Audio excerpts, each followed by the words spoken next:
happen, you might find out tonight with some presentations that we're doing. So tonight's topic is, I called it 3 slideshows with the policy position team. So we got all kinds of committees and teams and projects, and the policy position team tries to write some reasonably accessible papers about how monetary reform interacts or is connected to issues like taxation, banking, interest, healthcare, other impacts that it can have on society. And at the same time, we try to give or develop some smaller accessible presentations, online presentations.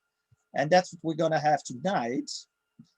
So 3 people of that team, Carly Enger, Mark Young, and Paul Lebeau, will do presentations. Carly Enger will do something about kind of an introduction to monetary reform. Then Mark Young will do something on social justice, and then Paul Lebeau will do something on taxation.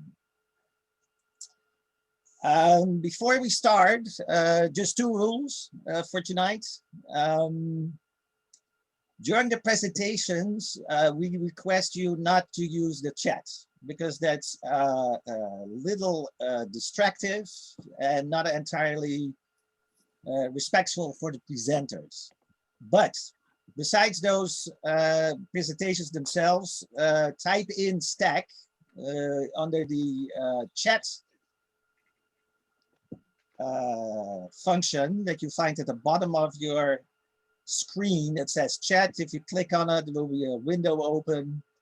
At the bottom of that window, you can put in your, whatever you like to put in there. But if you want to do, contribute to the discussion that we'll have, just put in stack. Before we start, just for the very new people that are here, I see that Mary and Joe and Howard and Susan have joined. Those are old-timers, veterans, very knowledgeable. But I'll call on some new people just to tell something, a little bit about yourself, which you don't have to do. If you don't want to, just say pass, then it will go on to the next one. So let's start with Mark, proper or proper. Hello, Mark. You're muted still.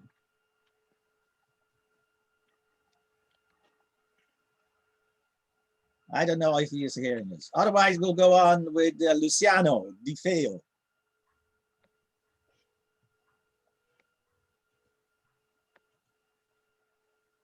Yeah. Hello. Can you hear me? We hear you. Excellent. Yes. I'm from Argentina. My English is, well, more or less.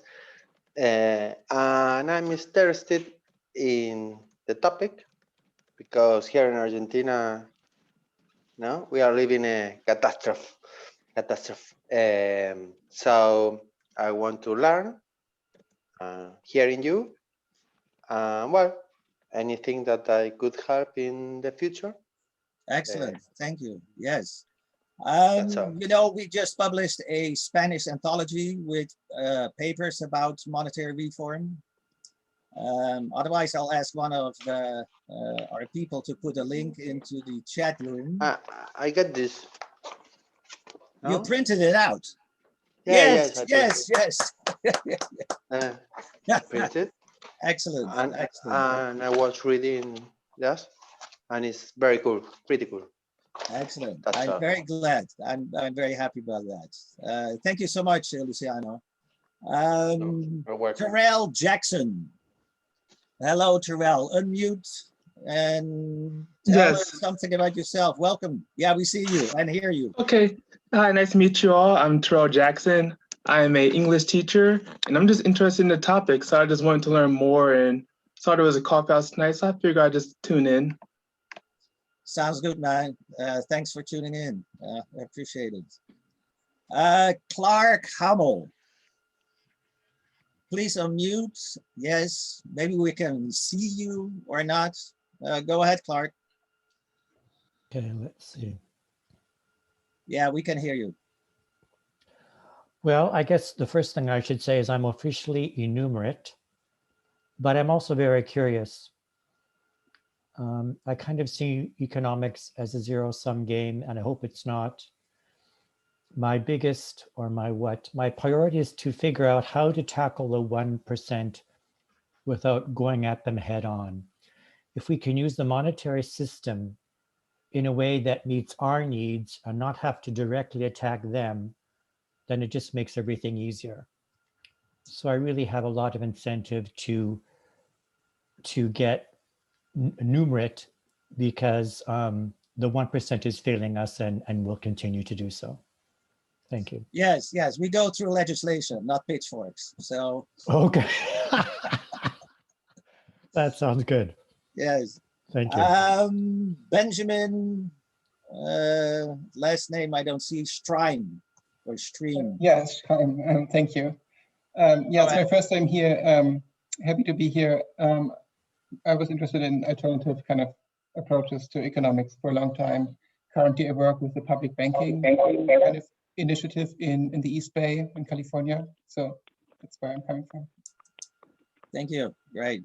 Well, welcome everybody. The rest are all, as I say, veterans or members or board members. Our president is here, Lucille Eckridge. Hello, Lucille. Hi. Maybe Mark Proper is able to introduce himself now. Okay, let's Hey, see. yeah, can you guys hear me? Yes. Okay, good. I'm just calling in for a minute. My microphone's broken. So I've been supporting the NEED Act for close to 3 years now. I sometimes do things in New York City. I've met with Mark Young and Harrison. So I've been involved for quite a while. I'm just trying to plug back in. I've been a little bit quiet on the monetary reform front. So just here to get, back involved a little bit and, get my head straight, see what we're doing next. So. Thank you. Yeah, great. Thanks for stopping by and joining. Right. The last one, Lorinda. Hello, Lorinda. Hi. I don't know how I found you guys, but anyway, really interested in economics, and I had not been interested in that forever. If I could go back and start over again, I think I would major in economics and maybe art history. So you just keep changing how you think about things. And I have recently read a couple of very good books on basically on economy for the common good type of thing. So, and I would be interested in if you do have if maybe even on your website, if there's a book recommendation list or anything, I would be very interested in reading more. So that's where I am. Thank you. Thank you, Lorinda. Yes, on our website, sorry, we have something of a so-called weighted list of books that were weighted by experts, and they came to something of a consensus of what were the best books. I'll give the specific link to that. I'll put that into the chat. So here we are for the main course tonight. 3 slideshows, and we'll start with Carly Anger, and maybe you give us a little introduction about yourself, and then we'll go off to the races. Carly, go ahead. Hello, everybody. So my name is Carly. I am a newer member of the Alliance for Just Money. I live in Chicago. So I was welcomed to this group through Lucille. And I kind of hit the ground running when I first joined. I am very passionate about reforming the money system. And, I think it's necessary for us to advance socially. So that's my passion for being here. And I guess I kind of started this little project, which I'm coining as a social media campaign, where, a lot of the ways that I get my information or am introduced to new topics is through Facebook and Instagram and just social media. Obviously, it's everywhere. It's hard to avoid. Kudos to those who haven't tapped into that. I am not one of those lucky ones. So anywho, so that's kind of my, my dreams is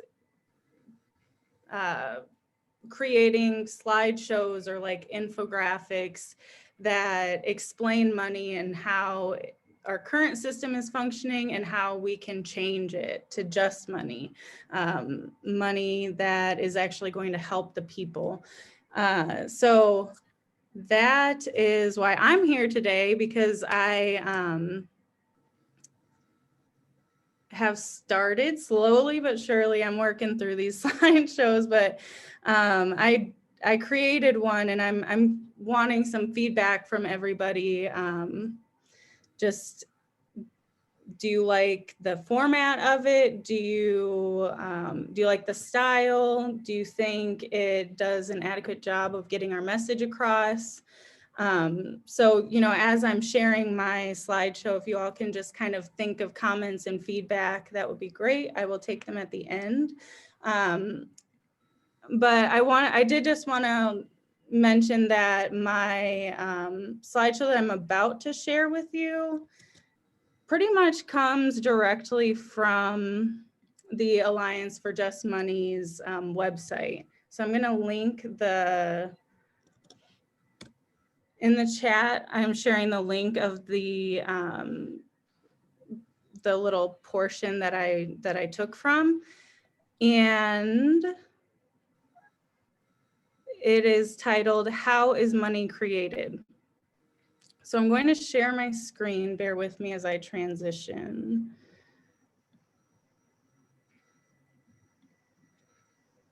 Okay, does everybody see my screen? Yep. Yes, Is it Yes. just a slideshow? they're all of them seen at once. Okay, perfect. No, that's fine. I just wanted to make sure that you weren't seeing everything else on my screen. Okay, so I'm going to make this bigger. And okay. And everybody can hear me fine. Great. Yes. Okay, so how is money created?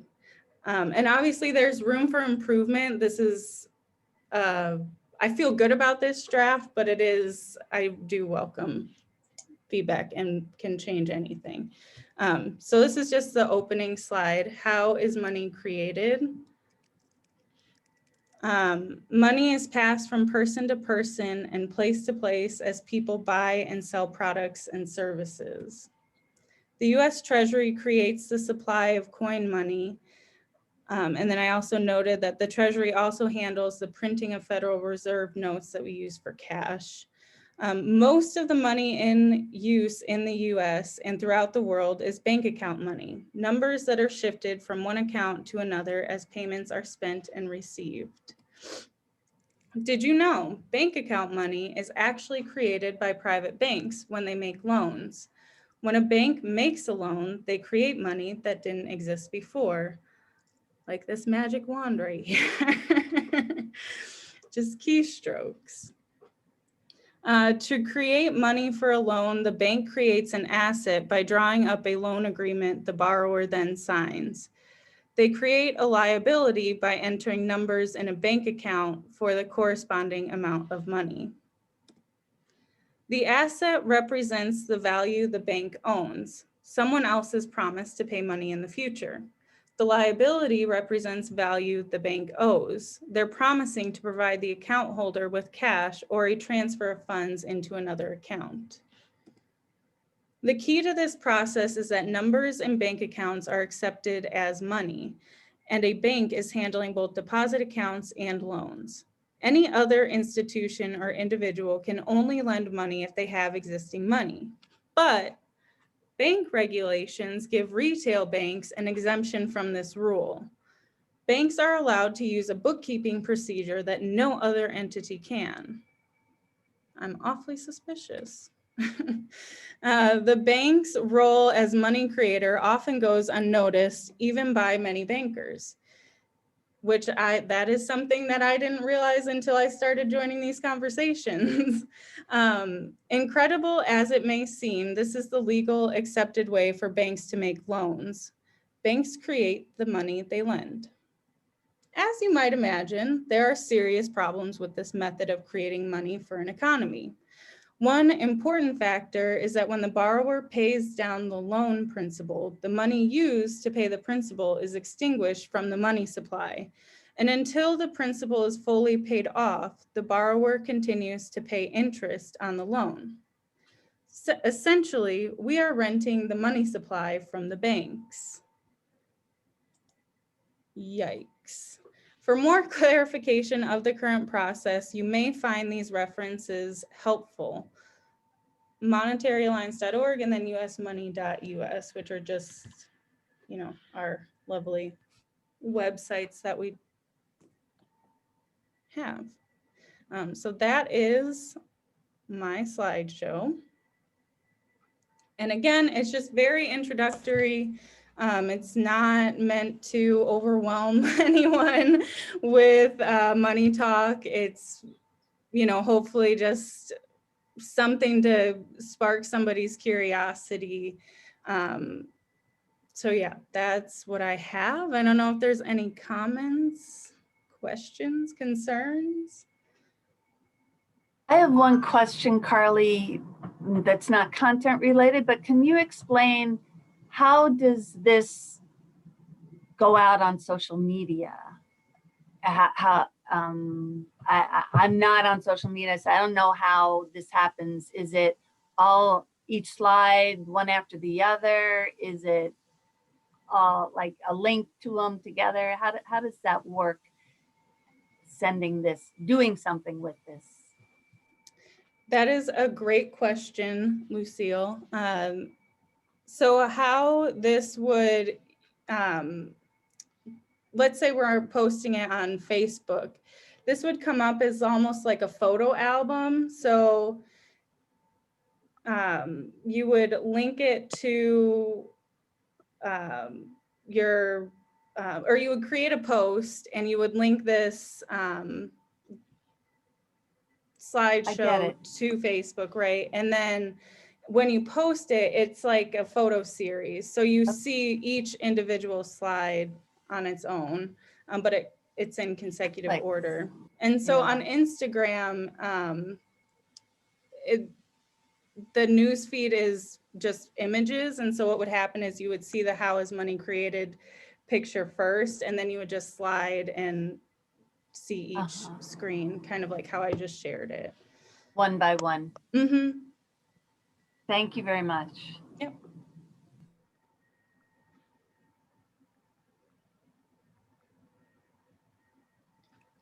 Are there any other? Yeah, anybody else wants to give a little feedback or just a question, maybe it's very complicated what she is presenting for some of us. I'd like to ask a question. Is this process similar to how other countries create money, or is this just very unusual? This is generally accepted by researchers in this field that this is almost a global way of doing banking. For sure, I know that in Western Europe, in the United States, Canada, almost anywhere else. I'm not sure if there are any exceptions. There might be exceptions. There might be countries that only use dollars.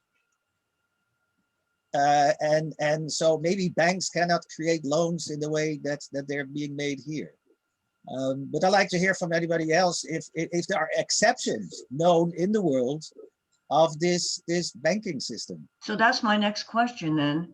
Would there be examples of another way of doing this? Historically, yes. Sparta, Rome, there are other countries, even the United States itself had what we call twice they created sovereign money, where the government itself creates debt-free money and spends it into circulation. And that was during the American Revolution and during the Civil War. And apparently it was very well managed and it had good effects. Some will even say that both events were successfully finished because of that access to sovereign money. Mary Stack. Mary, go ahead. Okay. Okay, this does not speak to Lorinda's question, although I can think of another recent exception of how money was created, and that was how Omar Gaddafi had a big stockpile of gold in his country, and his government issued money, and then they ran into trouble. Well, what I wanted to say to Carly was that I think you've done a really good job of explaining in a way that's easy to follow and easy to understand in this short slideshow. I really congratulate you. And something else I liked a lot was the picture on slide 7. And the other pictures are all kind of, you know, there's no emotional content, but in this one slide, you chose to put a skeptical face. I thought that was pretty good. And there is a misspelling of account on slide 5.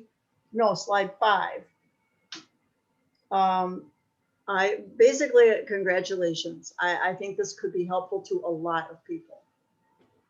Thank you, Mary. I appreciate that feedback. Carly, I was thinking, when you talk about the regulations of banks and that they have to keep a certain reserve in question, maybe you can have a slide that tells a story about the goldsmith in the Middle Ages and how they, so it's a nice little story that people will can easily remember how the money system came out of that. And Franz, and then maybe you can use the words of 100% reserves or 10% reserves or fractional reserve system, whatever. But yeah, I think Franz, that's a really great point. There's so many different avenues that we can go with these slideshows, and there's so much information out there that, you know, we could make a million slideshows. But I think like the purpose for these, for me, is to not front load in people with information, but to just spark their curiosity. That's really the goal with this one. But I think, I know Sue Peters has had her hand raised for a while, and then Mark is on stack. So Sue, if you want to go next. Sure. Carly, thank you. This is so great. It's very exciting. All that you put together. My only thought was that since this is an introduction to these concepts, which are really quite, put people into states of mind that they haven't been in before. Mm-hmm. You might think about having less words per slide, make it a little simpler so they focus more, that's all. But I loved it. Thank you. Excellent. Well, thank you, Sue. I think that is a great tip, and it is a very hard piece of advice to follow because it is such an abstract concept that, like there's so much, people just don't think or talk about money. And so I feel like it's so hard to, condense the message, but thank you. I will continue to try. That's the challenge. Right. It is. So I'm doing my best, but hopefully, as I get more familiar with this, it'll get easier. You might want to teach some basic courses at the Alliance for people. That's what I did to learn this stuff. I taught people so I could learn it. That is really good. Thank you, Sue. Sure. Mark Young. Yeah, a great job, Carly, as usual. I wanted to follow up a little bit on Lorinda's question regarding whether or not other banks and some of the stuff that Govert also responded to. There's international accounting systems that are set up with the financial system. So as Govert kind of led to, yeah, any nation that participates in the financial payment systems has to go by this agreement or a way of creating money. I think the difference is that in most countries, some countries have a central bank that's a actual government agency, not a private bank like ours. So I think that would make a technical difference in how you might define who is creating the money, whether or not it's a commercial bank or the central bank. But if somebody didn't go by these rules and try to just create money, I think you would find that they would quickly have sanctions put on them. Everything from sanctions to war if necessary. But nations as a whole, sovereign nations, are not really allowed to go outside the system. So I just want to add that. Thank you. Folks, we're mixing a little bit systems of getting questions in. There are people who are just putting a question in the chat. We can try to address those. Then there are people putting stack in the chat. So that's the system. And then we got people raising their hands also in the participants bar. So we're gonna try to give everybody his due. I'm trying over here. Carly, you don't have to follow that. I propose that Virginia, who we had assigned a little bit of tasks to keep track of stack, to tell us maybe who might be next to pose a question or make a comment. Is that okay, Virginia? Lorinda has her hand up in the participants, as does, we took care of Sue. Yeah, if you raise your hand, you have to go back and unraise it. Mike is in the stack. As Mike is next on the stack after Mark. If Lorinda has had her question answered. I took my hand down. Okay, all right, then it's Mike. Thank you. Well done, Carly. Thought that was a very good presentation. You know, it was definitely to the point, and you brought up the critical issues. So again, well done. A few things, I had a few questions, and those were in the chat, but I thought it'd be easier if I brought this to your attention. Was a good way of clarifying the situation in terms of the way that the law is intended to work is bring up the constitutionality. Right. So if you bring up the Article 1, Section 8, Clause 5, Congress, or, you know, the people are authorized to create money or coin money. That sort of is directly in countervention to this system. Right. And so I think that's a good way for people to sort of frame this in their mind, is that the Constitution doesn't say banks shall create money. It says the people or the government or Congress. So I want to bring that to your attention for a recommendation. The other thing is framing it in terms of a sovereign money system, because this is, of course, my argument with MMT is that if you have a private banker creating money, then you do not have a sovereign money system, because the sovereign is supposed to be the state. That is the very definition of sovereign money.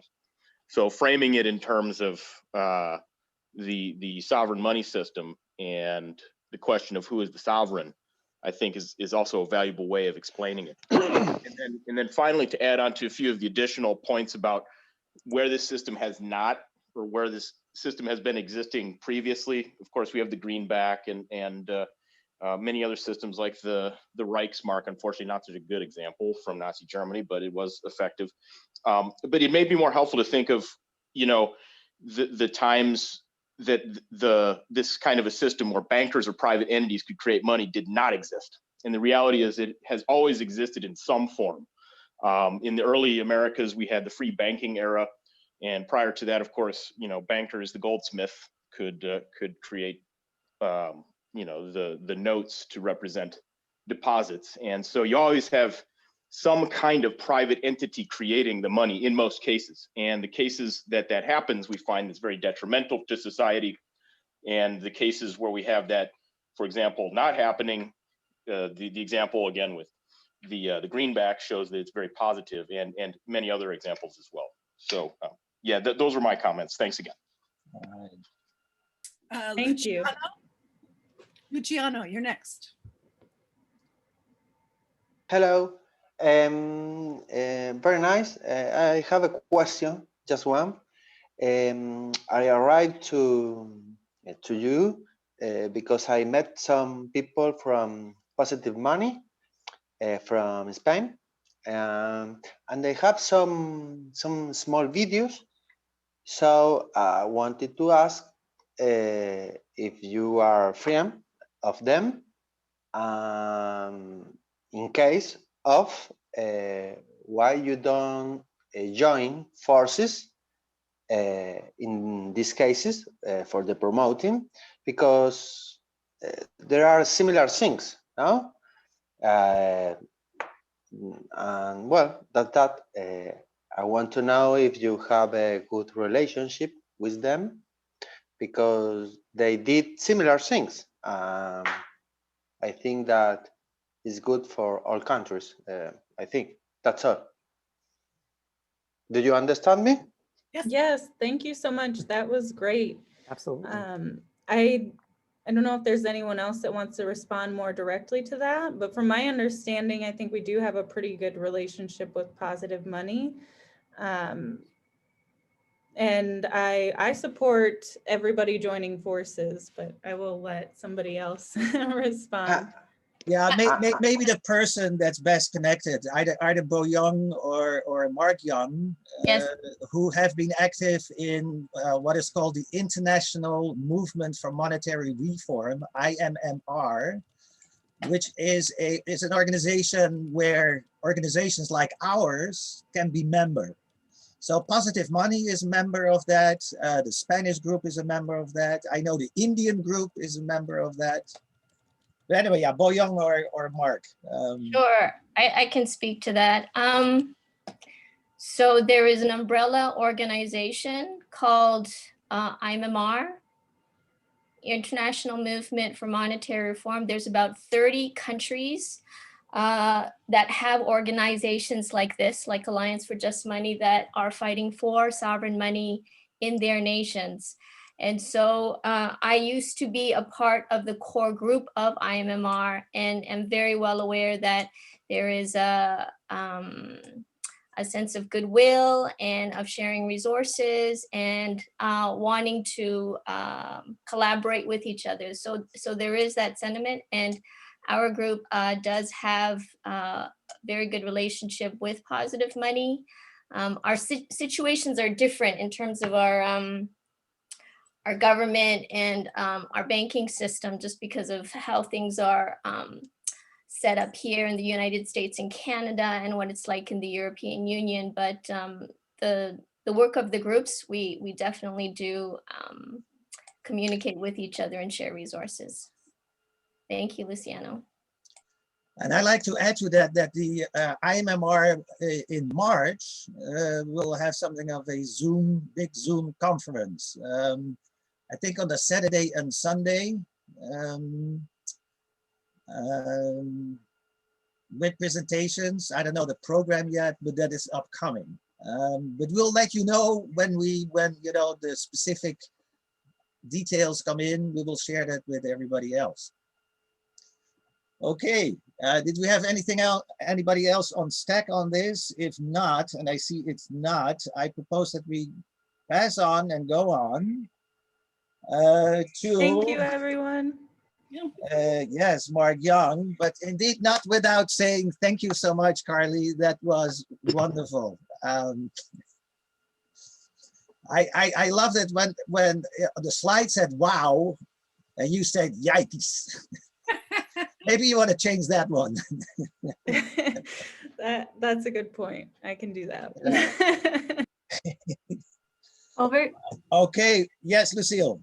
Just wanted to speak to the question that Luciano suggested too. And if I heard you right, you were suggesting maybe we ask the Positive Money group in Spain, or they may have originated theirs in the UK group, I don't know, about actually our using their video and reusing it, changing it to an American context. And I think that has happened with some groups. And so I think it's a good suggestion that maybe we think about, do we want to ask them? And I don't know if there's a charge involved or not, but it's a good suggestion. And so, you know, maybe the alliance or the committee can think about that. I just wanted to say briefly, more than a year ago, we had an international social media group. Mark came sometimes, and Positive Money England was the ones spearheading that. And I think Mark and I were just kind of, we weren't really ready to take advantage, but they were basically offering us access to their databases of what worked, what doesn't. They said, you can take our videos and adapt them.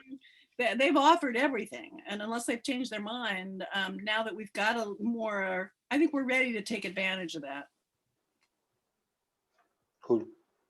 I hear you. Thank you. Okay, are we ready then to go on with Mark Young, who will do something on social justice? Mark, you can share. Sorry, Hobart, before we get to Mark, can we, Harrison Schultz had a question. When should we look for Carly's slideshow on Facebook or Instagram so we can help share it? Carly? Yeah, I was actually just going to respond to that in the chat. So at this point, I'm working on a backlog that was recommended at the last Coffeehouse where we talked about this, to have a couple of months of backlog so we can do more scheduled posting. So once that happens, we will definitely send out an SOS to the group to get help sharing and promoting the content.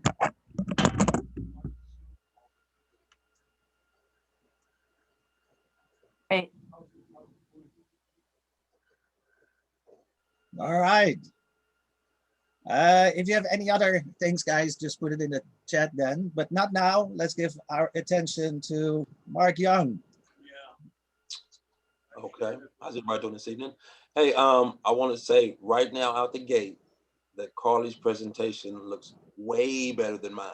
I mean, it's not even close.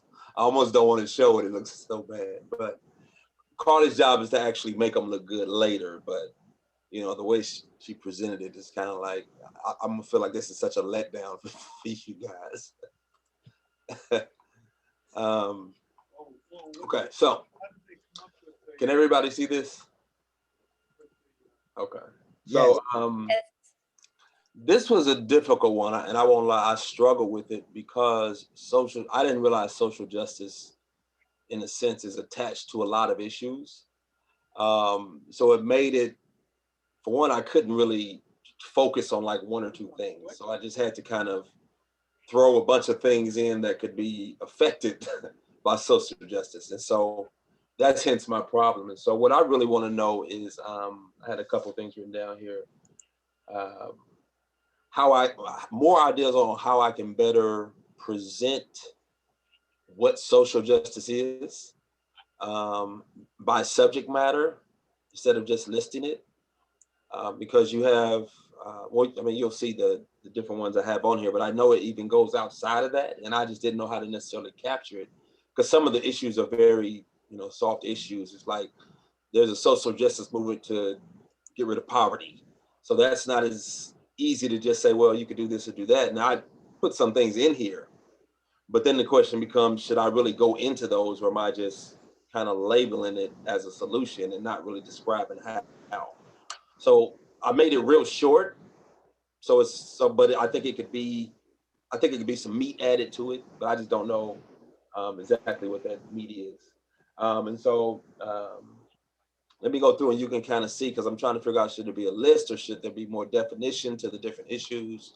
So I'm just going to scroll through. So how we prepare for social justice. And then the first thing I said was, well, what is social justice reform? Just so we can kind of get an idea of how broad it can be. So justice in the terms of the distribution of wealth, opportunities, and privileges within a society.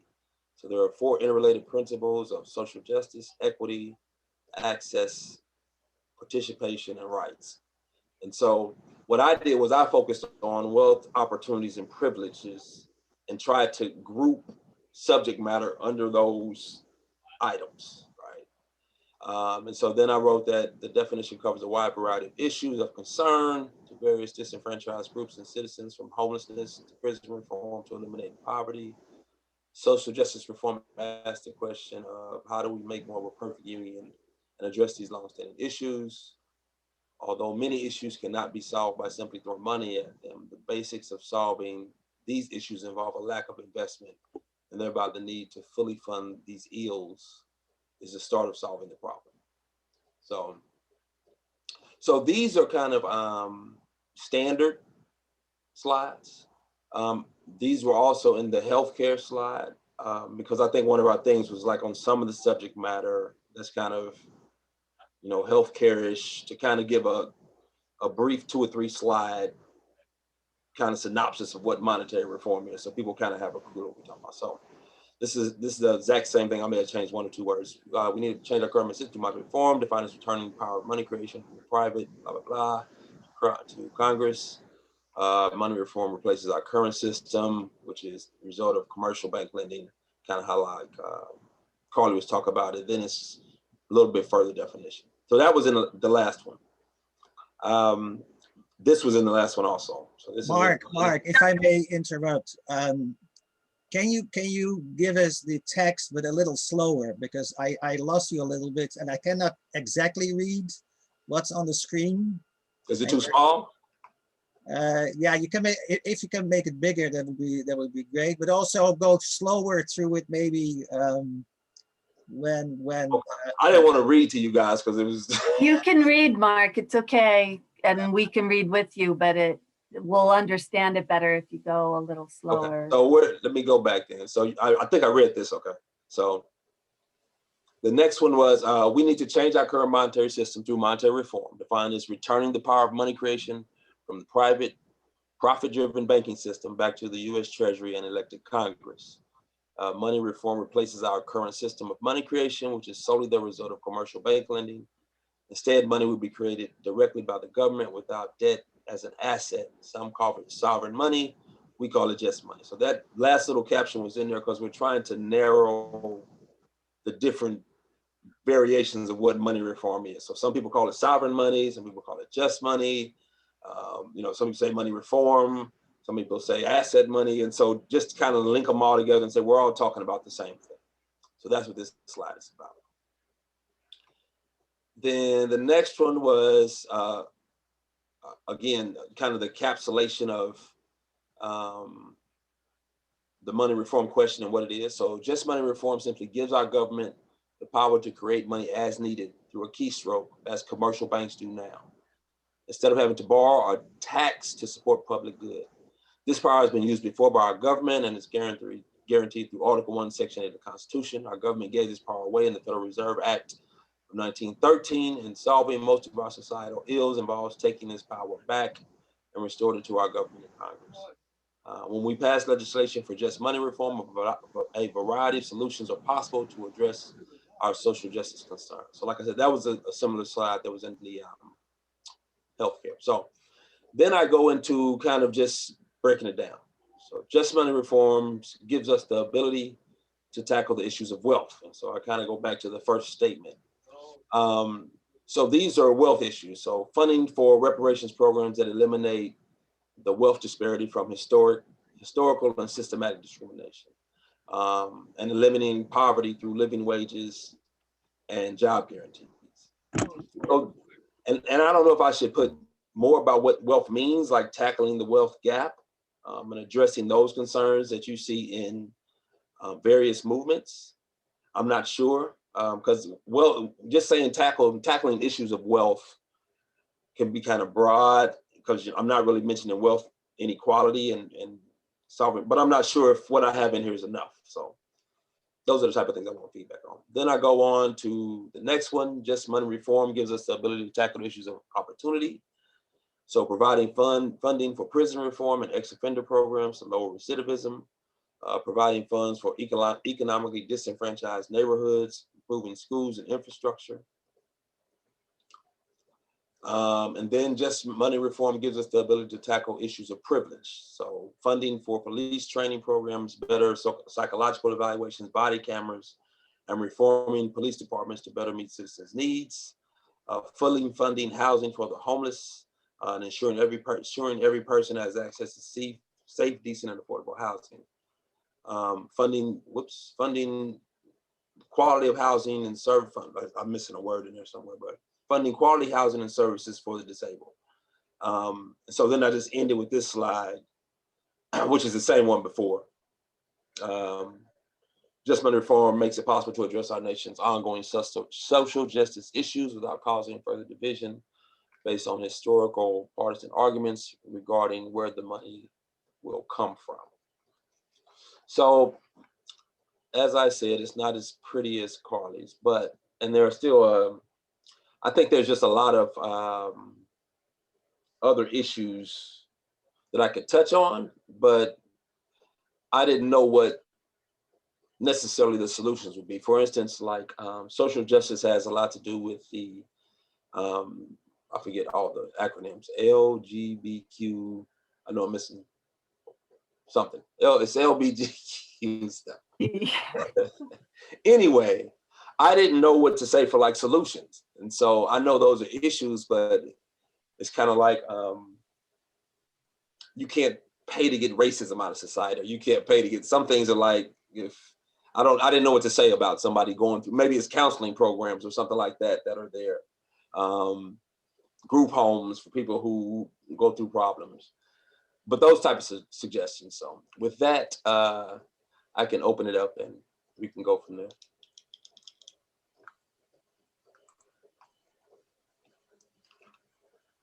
Paul, you're first on stack. Paul going once, going twice. My screen kept disappearing. I had to hit the unmute button that kept dancing around my screen. So to what Mark just mentioned, in terms of how just money reform relates to a whole variety of justice issues, I think some of them may not be directly related, but you have to realize a lot of the injustice that we see is due to our money system. And tackling some of the more direct connections between money and injustice will certainly impact those that may not be so directly related to money. So it's kind of starting the snowball running there, rolling. So I don't think we really have to feel obligated to point to every injustice in society and say, well, monetary reform is going to fix this, and it's going to fix that, and it's going to fix this. But a lot of the reason we're at each other's throats is because of our money system. And once we stop being at each other's throats, I think things will start to fall into place. That's my hope. Sue, I see you've got your hand up. Is that correct? Yes. Thank you, Mark. Thank you. I really appreciate that. One thing that I think planning the video out to an audience that is fairly new to thinking about this connection between social media and the money system would be to take one issue, whether it's healthcare for all or the billionaire club, whatever, and first say simply how the current money system creates something like that, creates where people don't have health care and why, these private insurances, whatever. I don't know enough, and then show, okay, if we change the money system, how it would be different. for the individuals, for the citizens. That kind of detail of one social justice issue might be hard hitting. That's the suggestion. And let me respond to that one, because I think that's what we're trying to do, because this is just, and that's the issue too, Sue, is that social justice is kind of a umbrella for a whole bunch of issues. But we have a position paper on healthcare. And so we'll have a position paper on some of those other issues that you mentioned. So in something that's supposed to be like 10 slides long, I don't know how easy it is to get into that level of detail unless we have a specific healthcare paper. And so the plan is to have a specific paper on UBI and job guarantees and the positions on those things that I think address in more detail the social justice issues that are kind of under that umbrella. And so this is kind of like, to me, I see it as like an overarching umbrella that, and there's a lot of issues up underneath it. So that, I mean, that's one of the things I struggle with is how specific should I be about a certain issue, or should I just list it as a possibility? Because in the social justice, this marketing tool, the goal is to really be able to send it to social justice reform groups. So groups who are concerned about poverty specifically. Groups like Black Lives Matters, who may be concerned about a specific subject that has to do with police brutality or whatever. People who are trying to do something about homelessness, to say that, this could help your issue, and kind of looping it all under social justice, if that makes sense. Okay, I'm on stack and I'm going to step in quickly, and then it's Ben and Lucille and Paul. And I'm just building, we've got around a lot in our discussion group about different approaches to these policy papers, and wondering, there are some who want to include a lot of potential solutions and say, if we have money reform, we'll be able to pay for all these different options. And we also, though, want an emphasis, both Paul and Sue sort of mentioned this, the idea that we need to explain how money reform creates or exacerbates that problem that we are addressing, making that direct kind of cause and effect between the money system and the issue. So we've got both happening, and it's a matter of emphasis, I think, in our different approaches. Ben, you're on. Yeah. So overall, good presentation, Mark. I would just say that I echo a little bit of what Sue said. I do understand that social justice is a broad topic generally. So any presentation of it will be wide in scope. But kind of how I perceive that presentation is that each slide kind of just says, okay, there is this problem. Giving more government money to X, Y, and Z could, directing funding, capital, these things will alleviate this problem. And because just money will create more money, it'll solve that problem, which I think is, because, ultimately it gives government an ability to create money without, getting further in debt, having to pay interest on the debt to private banks. But it does seem so broad that, like, because if the purpose of this presentation is to reach out to social justice organizations and make them care about banking reform and the ability of the government to get more seigniorage revenue, I don't know if this slide makes the connection that good enough. It kind of just says, hey, there's this problem. Hey, just money will solve it. But I would just like to see more about the connection, because otherwise I know it might just go in one ear out the other. But overall, I mean, it's a pretty well worded slides. Just my initial thoughts. Thank you. Lucille. Yeah, thank you, Mark. And I think there was good content there, and yeah, you have to start somewhere. And so kudos to you for putting the sacrificial draft out there and thinking it through. And in general, what you're all doing, I think there are many ways to put together, like Carly said, a set of slides, and that what you're demonstrating is sort of modeling for each and every one here.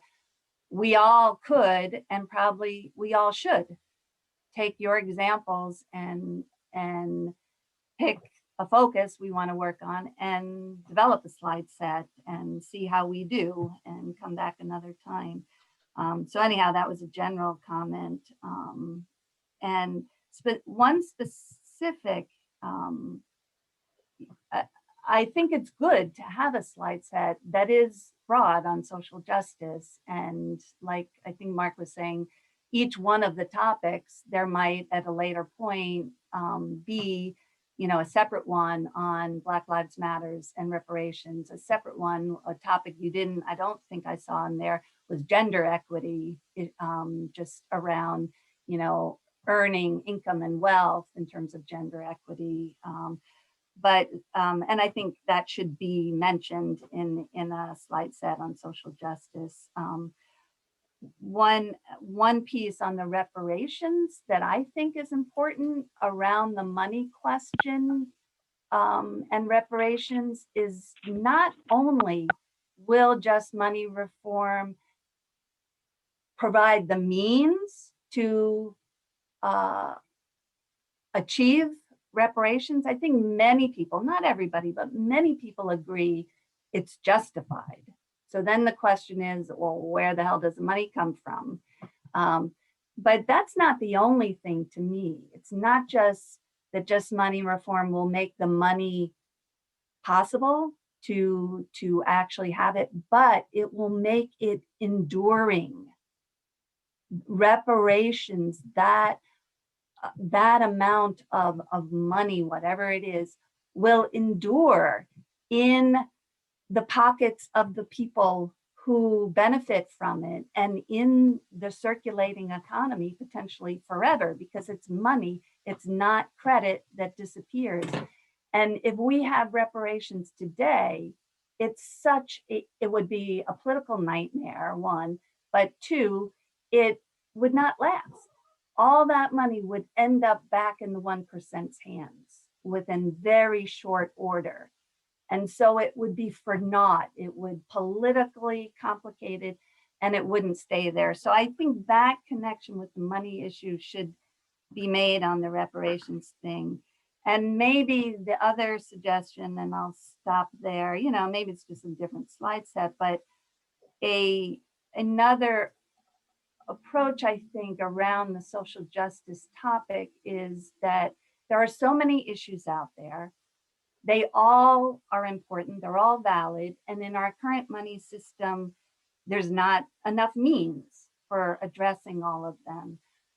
And it is convenient for maintaining the existing money system that we're divided and fighting against each other for crumbs, instead of unifying against this system that it's extracting into a minority of pockets at the expense of the environment, the expense of all income earners and non-income earners, the income that workers don't earn, because the owners of the means of production have to pay the interest on the loans they have. So just that divide and rule aspect that helps to maintain the system as it is. I think if all the different social justice groups were unified around just money reform and realized that's the means for all of them being able to achieve with work, it's not going to happen automatically, but with work for all interests and needs to be served. We don't have to fight over it. But in the system now, it helps to maintain it when our attention is fighting against each other. So anyhow, those were just a few suggestions. I'll stop there. There could be more. It's a huge topic. So thanks for taking it on. We've got Paul, Mark Proper, and Mike on staff. Maybe Paul, we could let Mark Proper go ahead of you since he hasn't had a chance. Mark Proper. Hey, hi, can you hear me, guys? Yes. Okay, good. So I think what happens, especially with when you get into monetary reform and social justice, most people think that you're talking directly about economics. And we're not directly talking about economics, we're just talking about an angle of the economic system. And so what happens is that if you deal with anybody who is remotely interested in fixing the economy, you're either dealing with socialists or neoliberals. And I don't think that we have, or one thing I've been thinking about is, what is our counterpoint to the neoliberal idea? And one of the problems with reaching the neoliberals is that they believe that social justice doesn't exist, and everything just can be handled through economic transaction. I think that there's a point to be made there, that if people do have enough money and have access to assets, that yes, they can make better lives for themselves and or keep themselves out of the conditions that create those social injustices. But that's a far cry from the police violence and other things. But also towards that fact, when we're talking about it, we need to talk about how the role of the Fed, especially in 2008, when they bailed the banks out, it was Secretary Paulson at the time who made the decision that they would bail the banks out, but the homeowners would not get any sort of leg up, and that the Fed then starts to exist as a centralized authority who's actually making decisions about who society is going to either favor or treat more fairly than anyone else. And so that I think is one thing that can be brought up in a social justice argument, that, the Fed is deciding that the banks get the money and the banks have all the monetary power, so that they're now controlling society through the gatekeeping of giving out loans and then selling them to you for a profit. Part of also social justice is that we now have the Trickle-Down Theory. That's what our society works out of. Since late 70s, that's the neoliberal idea. That when you seed it with a plan like the NEED Act, what you're doing is that you're seeding the money in through the workers, and then the workers are spending the money from the social projects into the society. And so it reverses the flow of money from a top-down to bottom-up system. And that in turn then gives people more power to not only just have the things they need, but to support the businesses that have the ethical practices that our current system won't reward, except, I don't know, until the last minute. If people can afford greener cars or things with greener technology, and the banks are the ones who are going to give the loans and give the initial capital to the people who are already highly invested in keeping oil in power and not giving to green energies, then they're making the decision of what's in the market for us, and therefore reducing our actual amount of choices in what they call a free market. So those are a couple of ways that I think that we can approach social justice. But I think we also need to start addressing people when we're talking to them sort of from the perspective of, you've been hit with neoliberal propaganda for 50 years. And that's part of what we have to undo, along with providing an education about how money comes into the system. And that's all I got. Thanks. All right, thanks. I'm gonna let Mark Pash go next because he hasn't spoken, and then I've got Paul, Mike Holden, and Sue on the stack. So Mark Pash. Yeah, I think I was assigned, I'm working on a paper in inequality and poverty. The poverty experts measure their poverty levels in dollars, which is money, which is our whole background. So I personally like to keep our defending monetary reform on an economic basis, not necessarily that social justice and all the other stuff is valid, but I think if we can defend ourselves in terms of reducing, staying in the economic world, then if it happens to come up, we can defend it on a moral or a justice basis. And I think it solves a lot of the problems. And to Lucille's comment that it all ends up in the 1% anyway, is that's how our system works. And the system doesn't work unless you have redistribution. They call it redistribution, but it's recirculation is a much better word for it. And we didn't have any of that until 1933. And so when that started, you see what happens when we take off, just like they decided to bail out the bankers, but if they decided to bail out and pay off all the mortgages, where does that money end up anyway? It ends up in the banks. And they don't understand this monetary system, even the experts. So I think if we attack poverty and inequality, and they even measure inequality wrong. They're talking the difference between the guy at the bottom and Bill Gates, and that's not going to work. And so we just have to kind of build on what is the average person, what's their quality of their life? Because they're all not going to live in mansions, and they're all not going to be millionaires in this type of open society to where we are right now.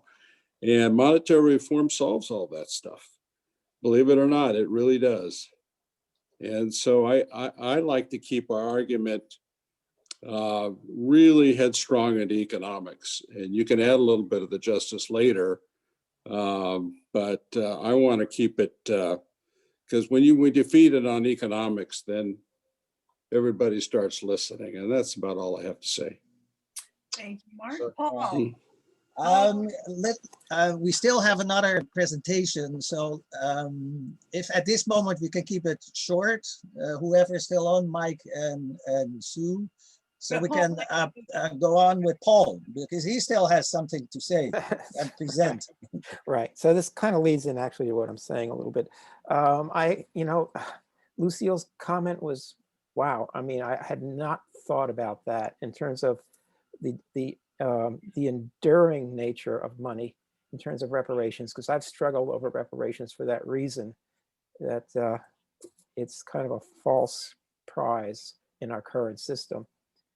And Mark Proper's comments, wow, I'm glad we're recording this, because it really, for me, raised some concepts that I had not thought of in terms of our connection with justice issues. It's a little difficult. We are an advocacy organization, and we are an alliance. So we're trying to walk and chew gum at the same time.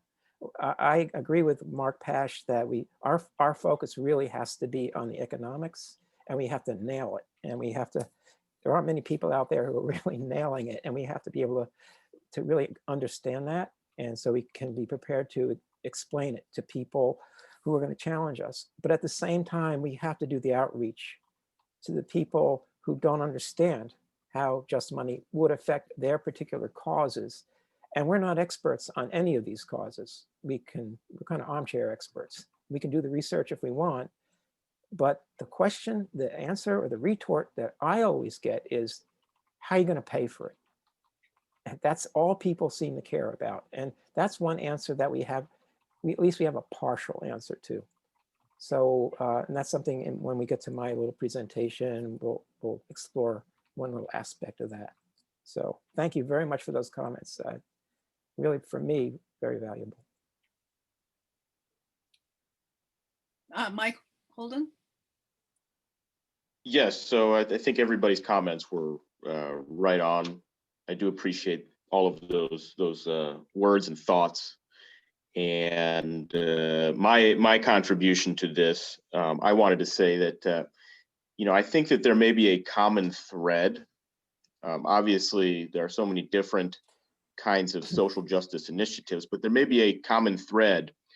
And I think most people have sort of have brought it up as well, is that the private creation of money, allowing money to be created by private individuals, allows for the siphoning of wealth upwards, meaning taking money away from the people and taking agency away from the people as well in terms of what kinds of projects get funded. And so I think that that's one of the fundamental underlying ways in which the monetary system, the way that the monetary system works, affects any kind of movement for social justice, is by allowing the upward concentration of wealth. And I believe someone said earlier today, the 1% is not, treating us well. That's correct, but I would say it's worse that they are exploiting everyone else. This is a class war. There is a class war, and there always has been. The upper class has always been waging a war on the working class, and it's proven in the statistics. And they don't want people thinking in those terms, because when they realize that the systems are designed to siphon wealth upwards, and I've always found it kind of ridiculous that this trickle-down economics got people believing that upward siphoning of wealth is a good thing. The exploitative nature of the system, I think, is that common thread. So anyways, that's my contribution. So Sue, can you make one quick comment, and then let's give Mark Young an opportunity to respond to the feedback before we move on to the next segment. I do see Harrison is also on the stack, but yeah. Anyway, Sue.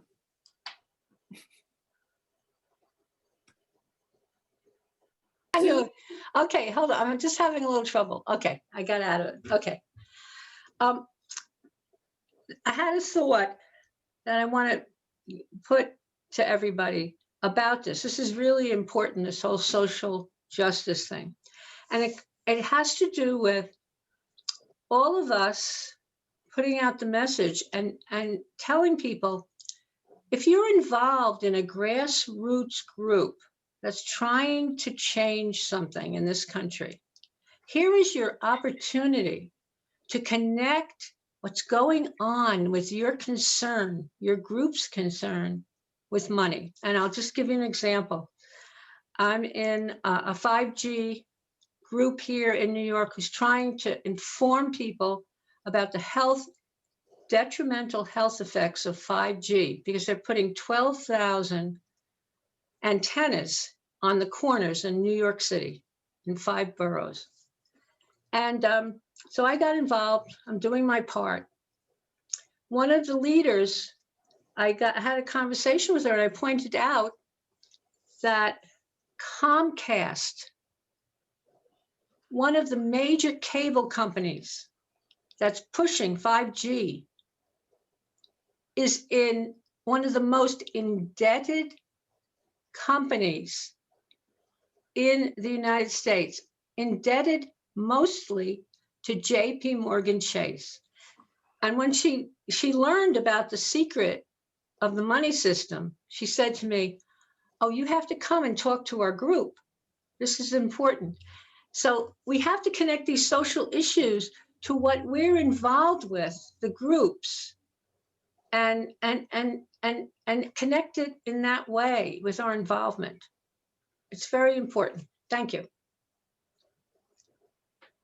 Thank you, Sue. Harrison, can you make it really quick, and so we can move on to the next segment? but I want to get you. Yeah, I'll keep it real quick. It probably doesn't even need to be said, but it's just really, I think it's really important. Social justice is just a really broad issue, of course. And so, I mean, for purposes of digital outreach, I think it's just really important to pick one issue at a time when we know an issue is probably going to become relevant. So, I mean, like, we know tax day is coming up. So, like, knowing how to tie a social media campaign together to a certain issue, like, hey, are you sick of taxes? Here's what monetary reform has to do about that. Then we start calling the shots a little bit more. We kind of pick when we want to talk about which issue, start thinking more in terms of campaigns, in terms of how we produce our social media, our Instagram and content like that. I would like to see more campaigning personally with regards to digital outreach, and I'll leave it at that. Thanks. Okay. Virginia,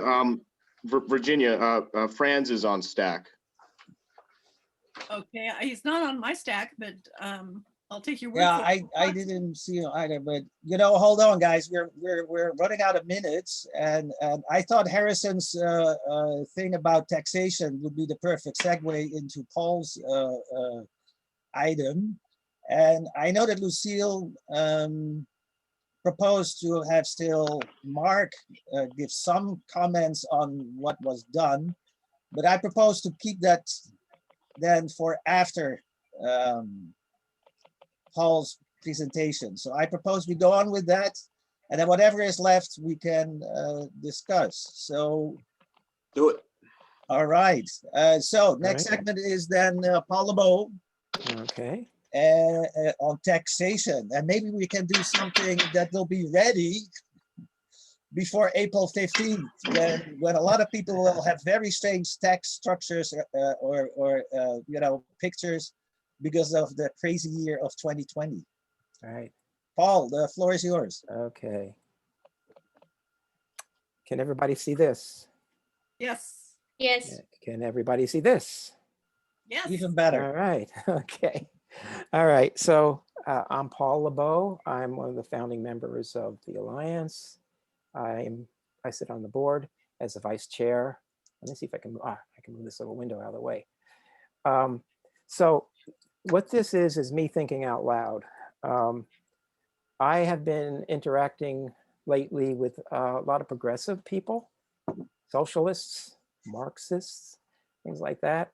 And our message is not very convincing. I realize that I need to learn a little bit more about certain aspects of monetary reform, just in terms of what the implications and ramifications are going to be. One of the things about just money reform is that it's never really been tried extensively. So there's not a heck of a lot of economic research out there. And the way we're set up, we have multiple committees here. We have a outreach committee for communications and website development. And then we have a research and policy committee, which is just starting to crank up now. And we're all very much on board with the imperative for just money reform. But I found that there's still some disagreements, misunderstandings, different emphasis among us that I would like to hash out as we go along. And one of the topics that came up, which I thought was kind of, well, everybody kind of agrees on the impact of money reform on taxation and where taxation fits into the whole picture. I found this not to be true, that we do have different ideas and opinions on it. So what I'm trying to do right here is really not to come to any conclusion, and it's kind of very elementary, but just to lay some things on the table so that we're at least looking at the same picture of what the role of taxes are now in our economy and with the government. So the good news is that just money reform does remove any objections to government spending based on debt ceilings and the need to pay interest, because they go away. So people can't say we can't do that for those reasons. But that still leaves taxation and then sovereign money creation left to pay the bills, right? So it gets rid of some of these political roadblocks and obstacles, but then we have to deal with what we have. And I just started looking at some of the statistics that in the past my eyes would kind of glaze over at, but now I'm taking a little closer look. For instance, yearly borrowing only makes up actually less than a quarter of spending. So when we talk about, well, we're going to get rid of borrowing, it's important for many reasons, but it's not the end all and be all for solving our problems on how much we can spend. And it turns out that taxes support by far the greatest percentage of money spent by government. And one of the questions that comes up is, can taxes actually be reduced or even eliminated under sovereign money reform? I don't know the answer. Some people say absolutely, and some people say absolutely not. So, and some of it comes with how we look at taxes. You know, what are our personal opinions about tax? Should it be considered a burden, or is it an investment? Is it something we just want to get rid of as quickly as we can, as thoroughly as we can, or is it something that we want to include as part of being a citizen? And then what are the assumptions that go into choosing our level of taxation? These are some ideas that I've just been thinking about, and I don't have answers. So that's the spoiler. Let's see if I can go to the next one. Oh, it's not letting me go to the next one. Let's see. There it goes.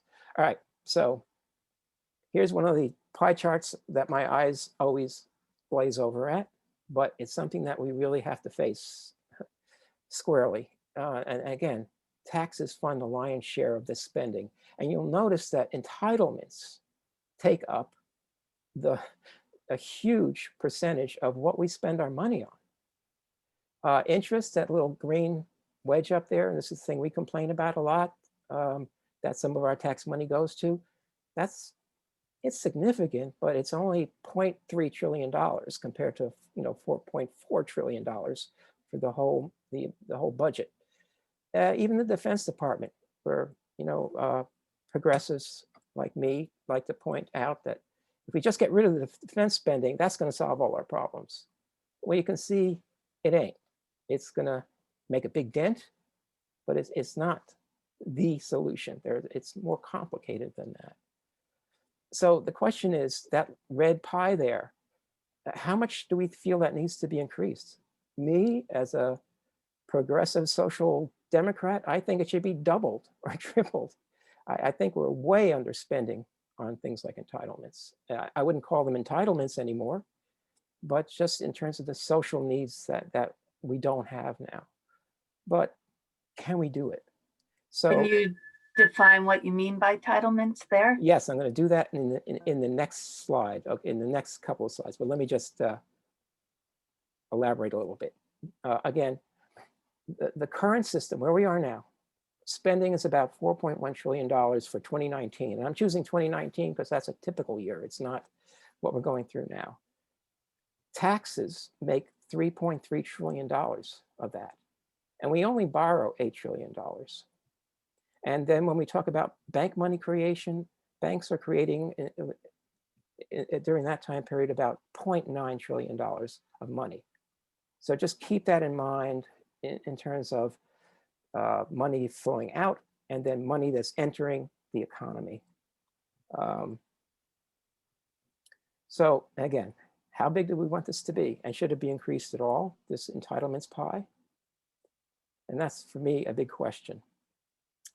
And again, new money, this 0.9 trillion, equals less than a quarter of the amount of money that we spend each year.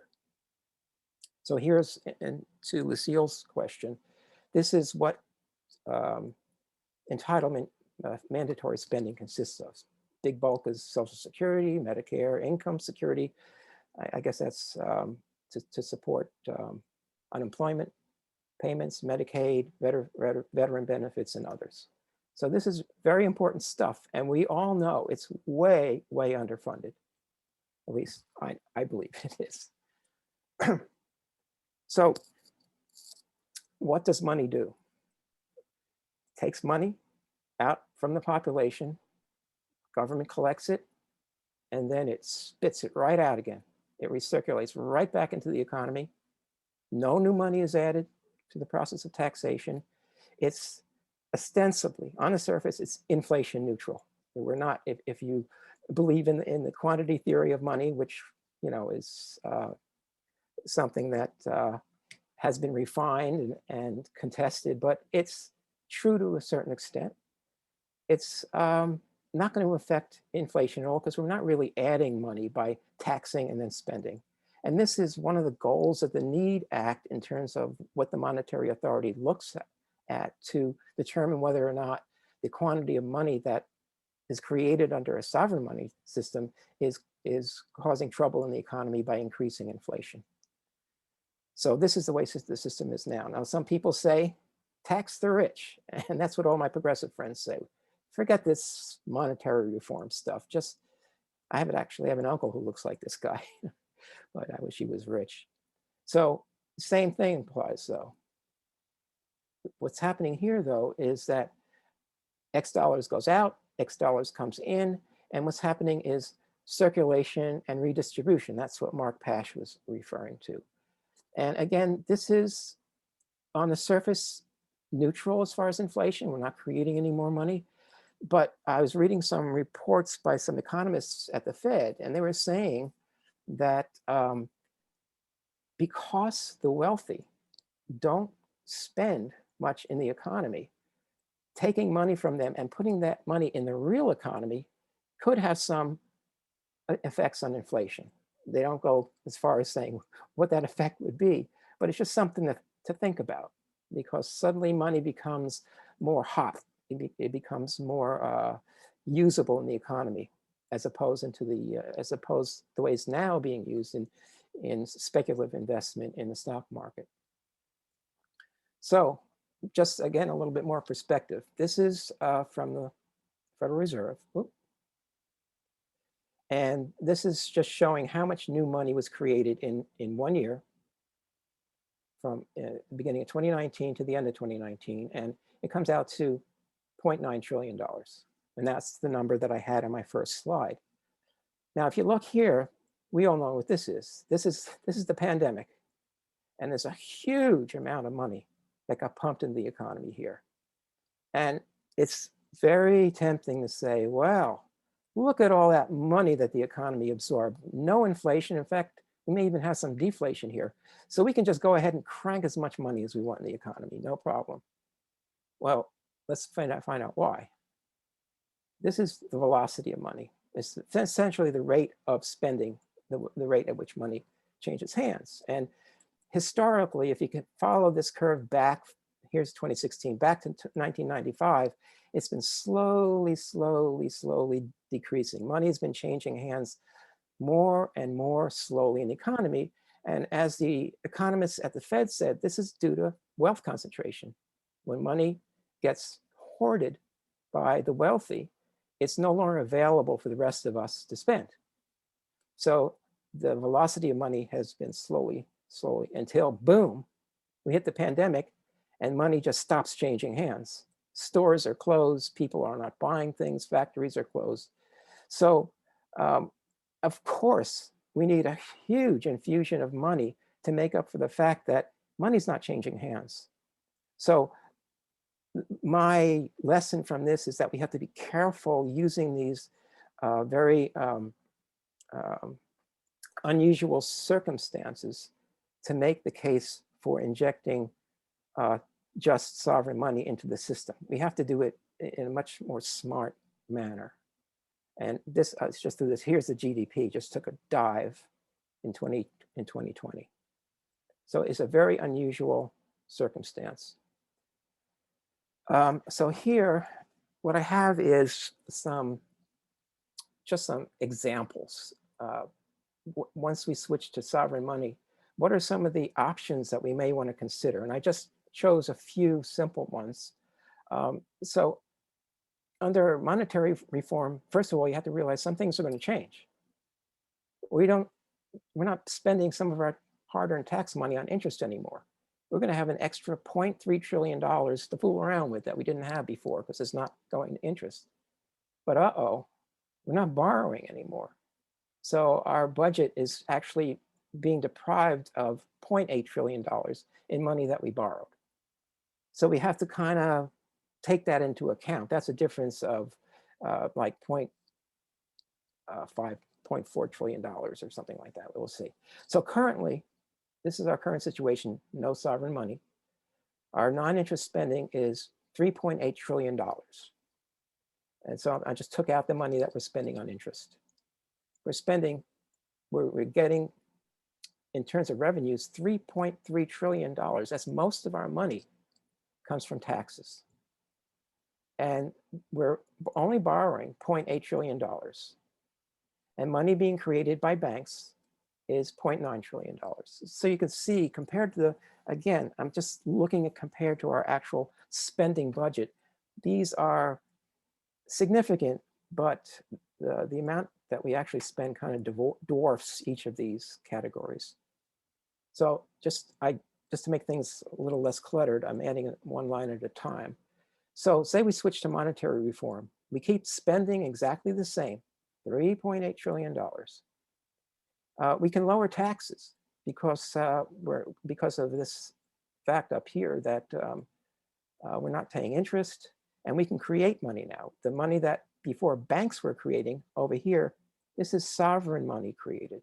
So we can use that money to actually offset taxes. So if we keep spending the same and create the same amount of money that banks are creating, we can actually reduce our tax burden from 3.3 trillion to 2.9, and that's pretty impressive.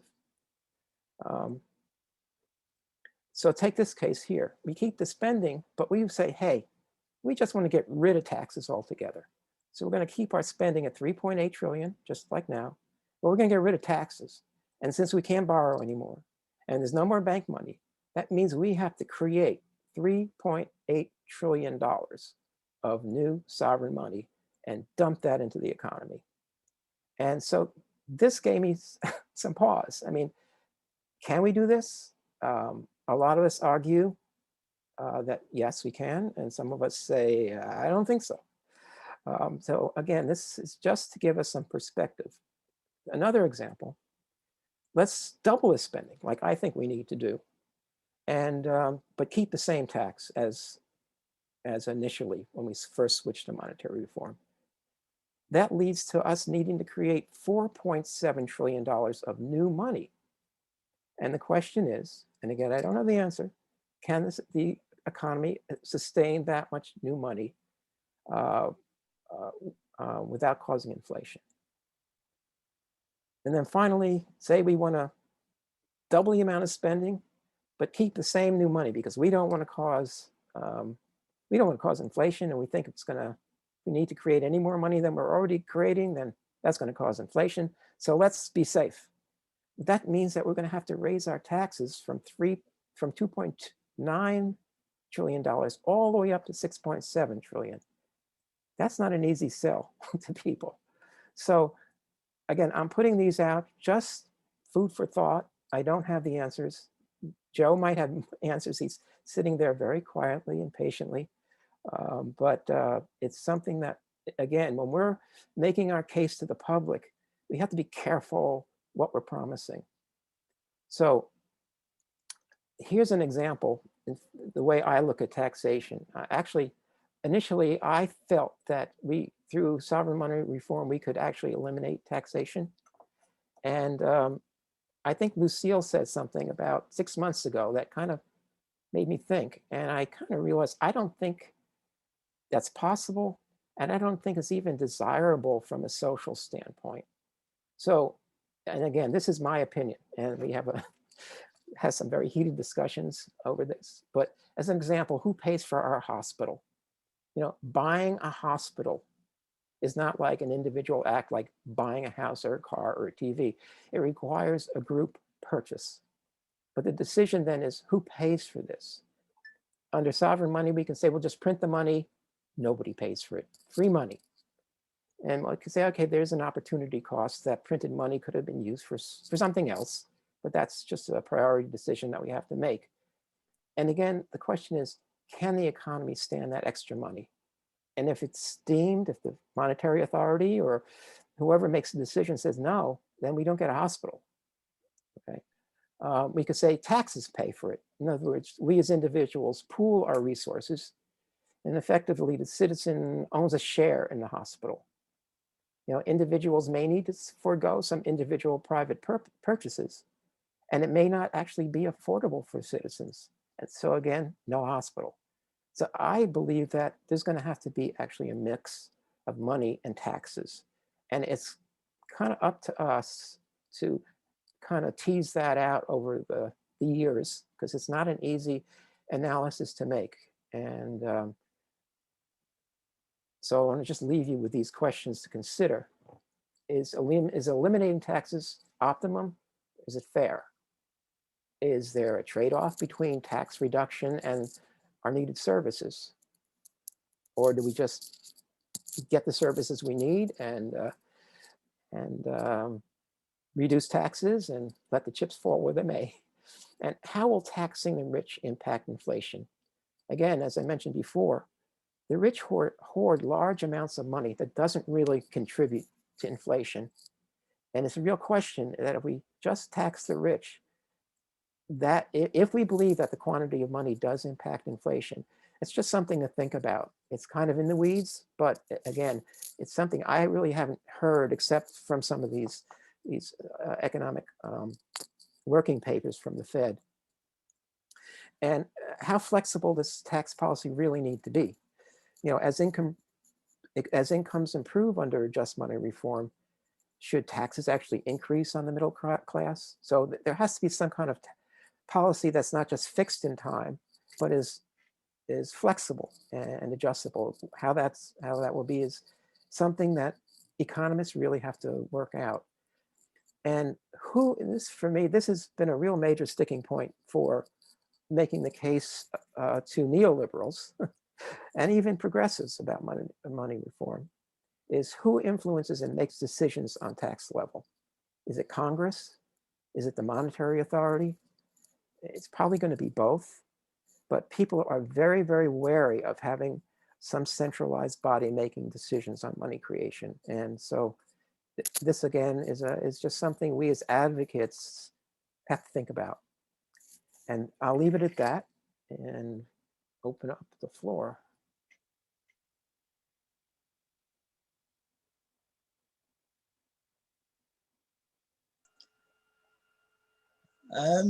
Virginia, did anybody raise their hand or got to a stack?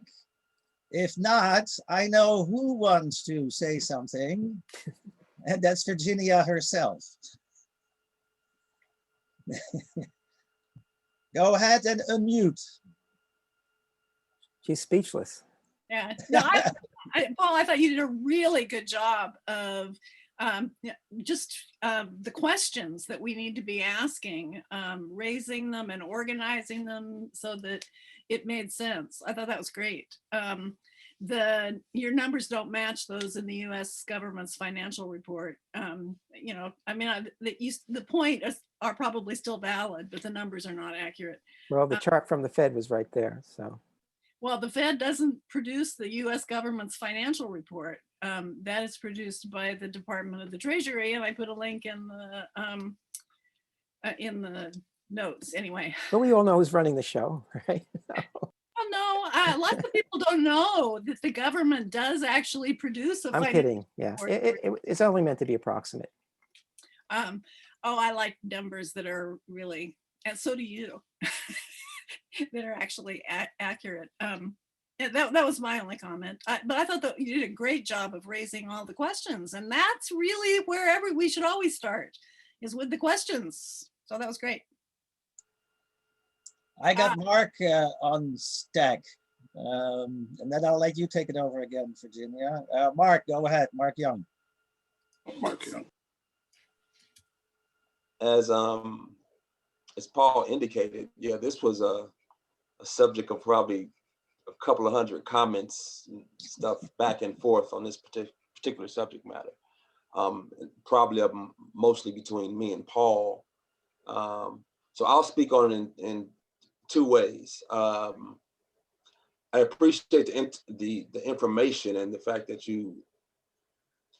it almost seems like this is a setup for more of a paper than, I would say, a presentation to common people who may not understand it. It seemed a little detailed and trying to follow the charts and everything. I understood what you were doing, but my fear would be that if we put that out through Instagram, I'm not sure people could really, Absolutely. it doesn't grab anything. Yeah. So, but I thought that's what we were doing. So that's why. No. But as a response to the meat of the argument, just to let people know what my argument or my pushback was with Paul, I'm just going to read something that I had posted. It's pretty quick as a response to it. But in short, it doesn't, I don't think the numbers account for productive capacity and excess productive capacity.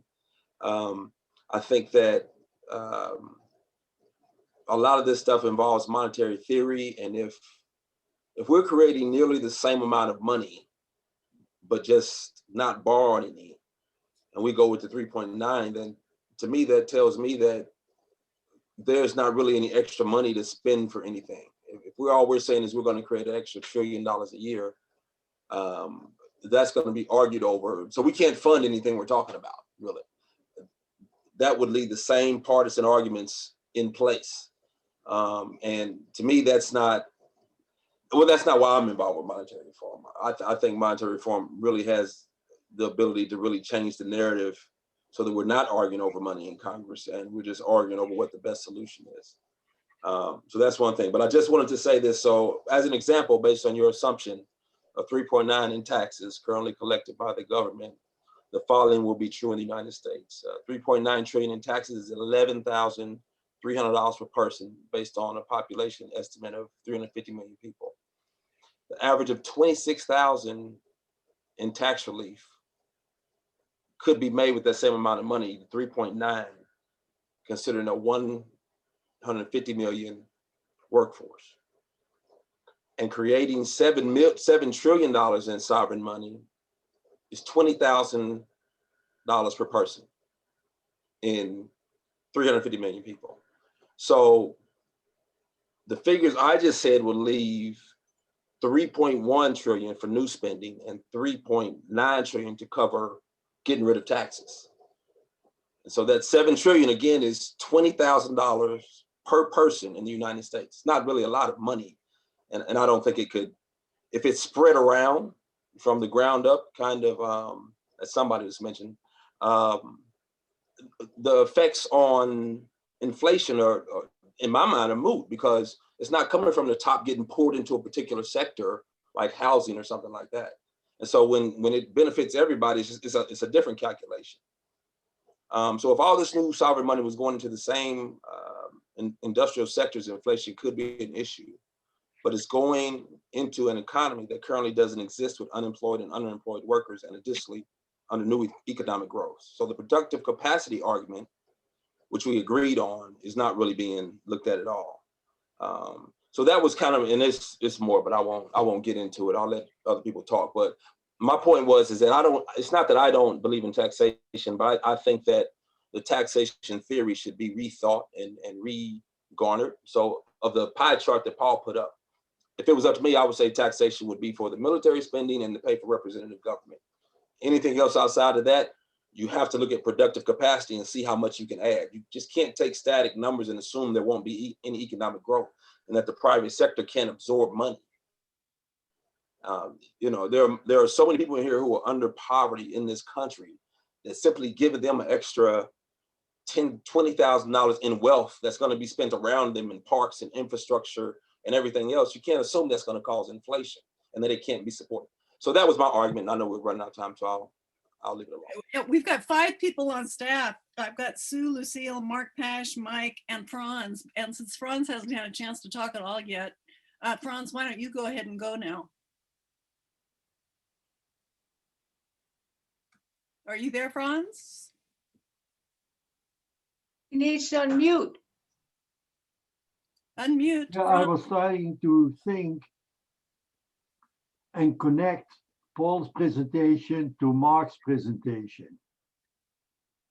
Because if you talk about monetary justice, you really touch on anything that money impacts. And so when you have the new monetary system, then the allocation of the money to, the allocation of taxes will be to promote more equality or less inequality. And so basically the rich people and organizations will be taxed. So now the question is, how can that be done justly?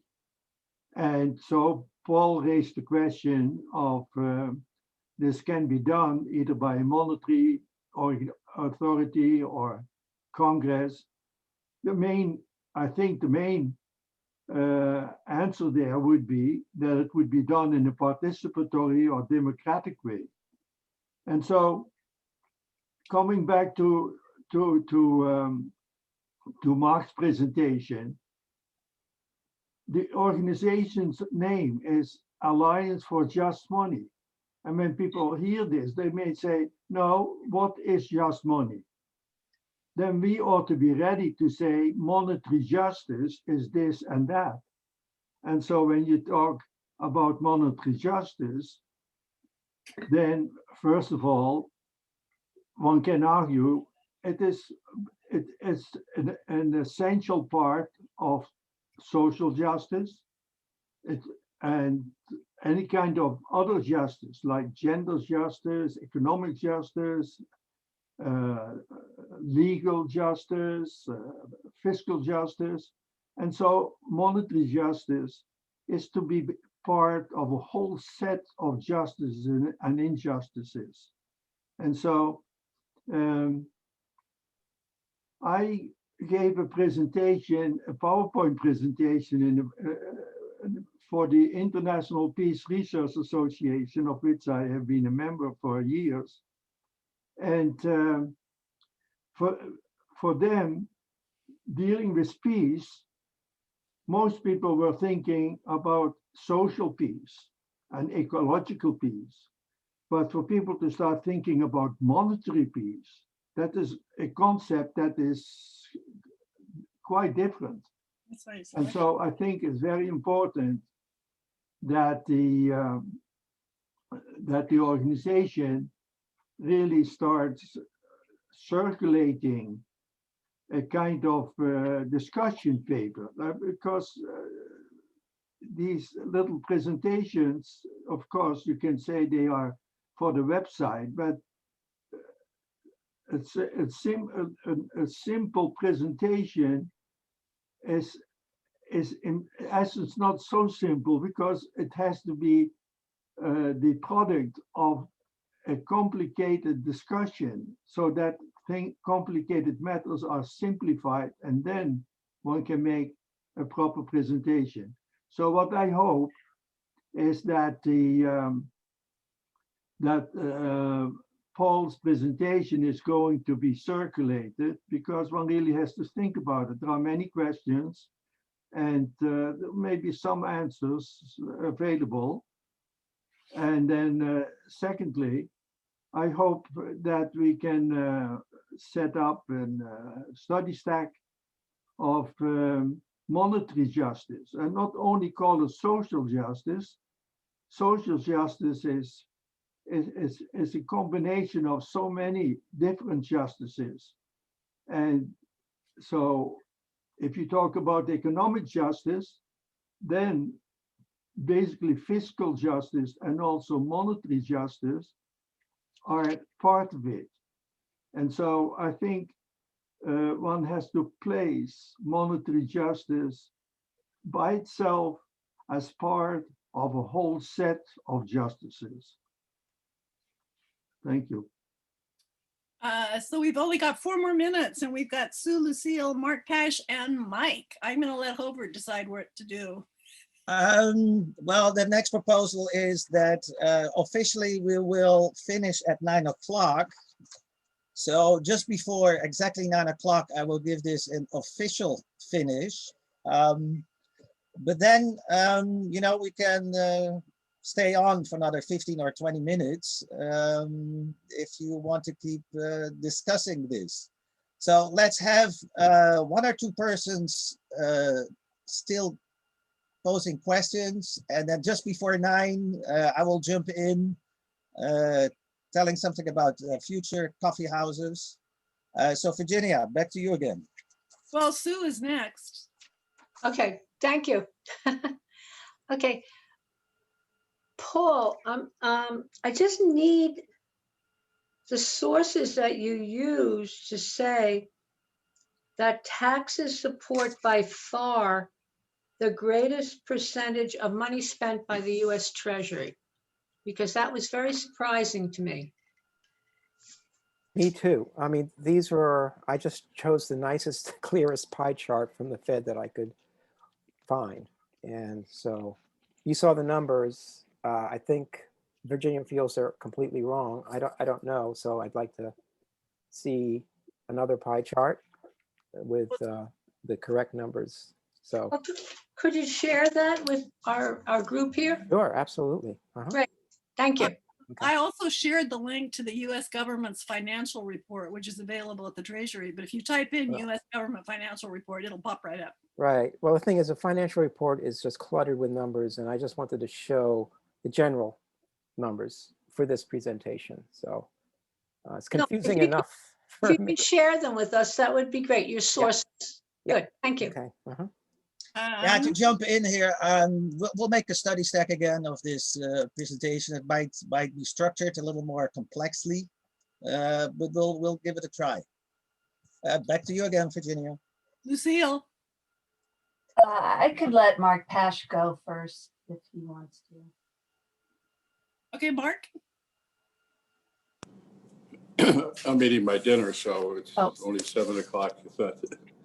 Anyway, so I think when we should never, ever, ever say we'll eliminate taxes. I mean, we want to, first of all, it's a big negative. And second of all, we want to promote monetary reform. I just use the word reduce taxes. And then remember, when you eliminate the money creation from the banks, the big corporations, the big mortgages, the mortgage, those goes away. So all the new money can be redistributed to the way Congress wants.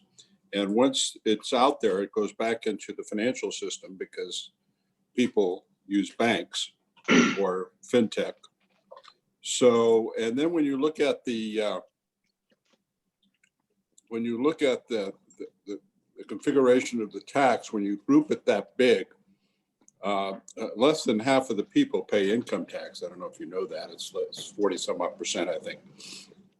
And the bulk of the average person pays payroll taxes. So for instance, Medicare is not Medicare, but Social Security right now, although it's going to be in deficit, is really paid by Social Security tax. It's almost a break even. Medicare receives its direct taxes too, which I pay. And if you're not working or retired or a trust fund baby, you don't pay any payroll taxes. So this has been a long debate, but if we're going to discuss taxes, we need to bring those in. And estate taxes are very important because you can see with Victorian England and prior centuries, and with us in the Industrial Revolution, what happens if you have no recirculation? You have 4,500 families own everything. You could see it in El Salvador, where 17 families own, or 19 families, whatever it is, own 99% or 98%. Everybody trying to leave Central America. Colombia, 8 families own most of it, and without some sort of recirculation system. But and which is my book is it's important in where the money is going, and a well-diversified distribution of new money and tax money is very, very important. And when it goes to the bottom and they get it every year, like in universal income or healthcare or education, it's going to go to the wealthy. We got to take it back, and we take it back through some of it back through taxation. As you can see, even where the taxes are today, the wealthy are getting wealthier. So we don't even take them, you know. And so when you tax somebody, let's say that makes two people that make $50,000, and you tax them $10,000 or $20,000 or whatever the number is, it's far significant than when you tax Bill Gates $5 billion, he could care less. But when you take a $10,000 away from somebody making 50,000 or 100,000, it's traumatic. And so that's where the tax system breaks down. And I was been a tax consultant my entire career. It's our number one thing as a certified financial planner. And the wealthy people, they don't play the tax game because we're taxing the wage people that get a W-2 have always been at a disadvantage. A self-employed real estate person is still getting all the advantages. And then also the way we tax our capital, which comes out with Piketty's thing, is we're taxing it at much less. It's difficult to tax it higher. And so there's a lot of configuration, but I would say we just keep it general. Oh, we're going to lower some taxes. We can never lower the taxes on the 1%. It's disastrous because that's where the money's going back when they spend it during that velocity. So, Mark, I'm going to jump in here. Okay, wow, good timing. It's 1 or 2 minutes past 9, so officially this session is over. But who wants to stay can stay still a little bit. Just want to say that a lot of things, books, items, ideas that we discussed, we'll try to put it again into a study stack that we will share through the MailChimp email. Usually it takes a couple of days to put that together. We'll have to see if we make this recording publicly available or not. We'll see about that. Anybody new here, I invite them to contemplate membership of our organization. For a lifetime membership, it's only $20. You pay a little more if you also want to become a voting member and have a say-so in the more official part of this organization. But even if you're just a life member and you want to get active, we got a lot of committees going that make these, you know, write little reports, that make some presentations, do some research, doing outreach to members. So you're most welcome to join us and let us know what are your skills and what you'd like to do maybe. Regarding future coffee houses, I have a Marxist professor kind of maybe coming. His name is Professor Richard Wolff. In very left-wing circles, he is quite known. Paul Lebeau knows him. We're going sometimes to these Zoom meetings where he might show up or his wife might show up. So he might be somewhere down the line on a coffee house, so we'll let you know. We'll also have Joe Bongiovanni doing a coffee house on central bank digital cash. The timing of the coffee houses all depend a little bit on this gig with Professor Wolff. But for sure, Monday, February 22nd and March 22nd, we will have coffee houses again. And we will announce the content in our newsletter, which will come out around the 15th of February. So that's it for me. In general comments, I think I thank everybody, especially, of course, the presenters, Carly Enger and Paul Lebeau and Mark Young for their presentations. Let's stop the recording and let's keep going at it. And I give the floor back to Virginia to organize it. Lucille. Okay, I don't know if this get in the recording, but I really want to commend the CWC team who has done the work behind this. I know it's a ton more than what we saw, so thank you all. And just a few comments specifically to Paul. Yeah, it was really interesting presentation. So I encourage you to keep working at it. I think the graphics, not just the pie chart, but the other graphics were great. I like them. Keep them in there. Figure out with Virginia if you got the right numbers or you're looking at some, you need to use different numbers that will make some difference. Then I just have some specific points. A couple are little and maybe a couple bigger. But one, like you talked about, at one point you said that after a money reform, the only money government would have is either from taxes or sovereign money. I would also throw in there fees. Might be small, but particularly at the local level, I mean, fees are important, water and trash disposal, those are governmental services that are supposed to pay their own bills. And there are probably some like that at the federal level.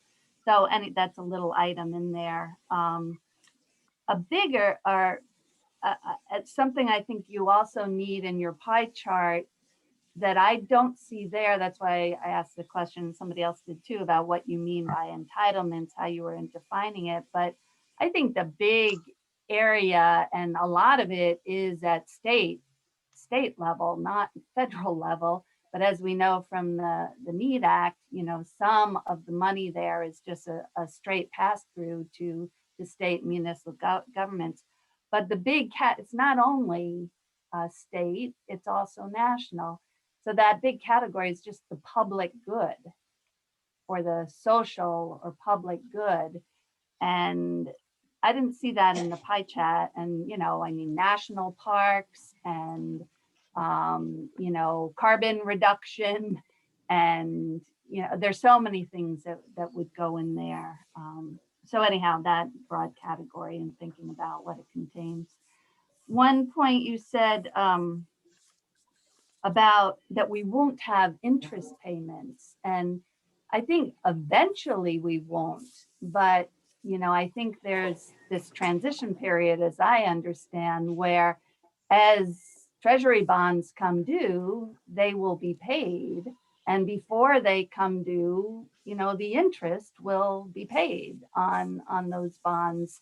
And so, yes, we can create sovereign money to do that, to pay that, but something has to be paid for those unless we're violating those contracts. So just factoring that in.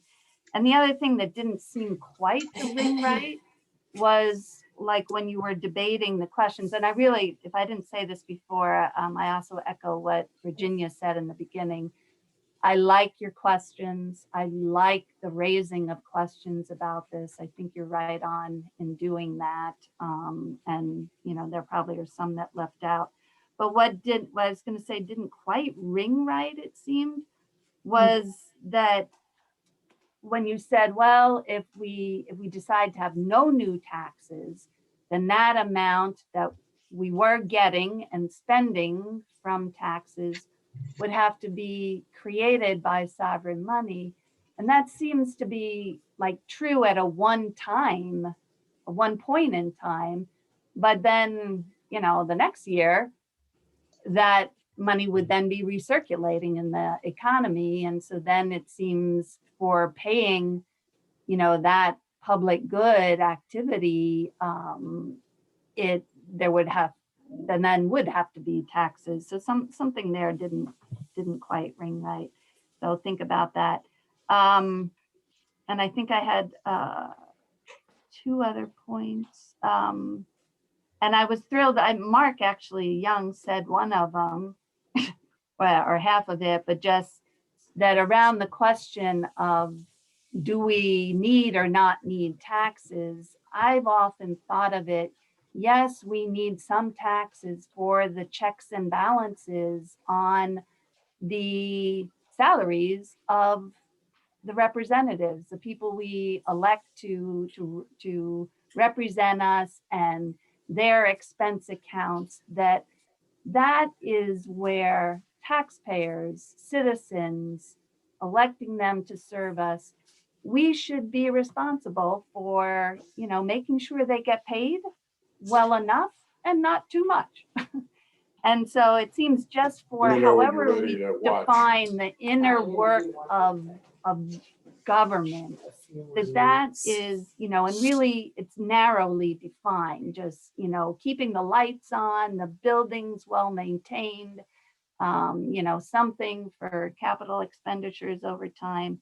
But, and then Mark, the other thing Mark said that we would need it for is military, and hopefully, you know, maybe that's defined more broadly as defense, and maybe cybersecurity is in there, but definitely the war part and the guns part of military over time, that can become less and less, even if it's not going to be nothing. I would like to say we get enough women in elected office and it will get down to nothing, but maybe not. But anyhow, I think the representative government is an argument to keep some taxes. And then the last point, and it's, I don't know if tax is the right word there, but the use of the secondary purpose of taxation for as monetary policy, you know, and that is a means for when, if and when we get to the point in time that to keep the purchasing power of money stable over time, we need to remove some money in circulation. And one way is then government borrowing it out of circulation just to keep it out, just keep prices stable, or government taxing it out of circulation. And you know, maybe a sideways way of that happening, and I also don't know if taxes is the right word for that monetary purpose, but is the demurrage, that if, you know, people are keeping way in excess surplus money in their checking accounts, their transaction accounts, their liquid accounts, you know, some threshold of some $1,000 above their typical monthly expenses over, you know, whatever year, 12 months, 24 months, it's average, you know, that's demurrage. That comes out. And is it demurrage? Is it tax? I don't know what we call it, but I think that's in the territory that you're working with in this paper. And that was a little bit of feedback, but thanks, great work. That's great feedback. Just very quick comments is that this was just a starting point, and I chose 4 examples in that chart. I had many more on a spreadsheet, different scenarios, and yeah. But you do point out some things. I am curious about what happens to, and when I said interest payments, I'm talking about federal payments on treasury bonds, and I don't know.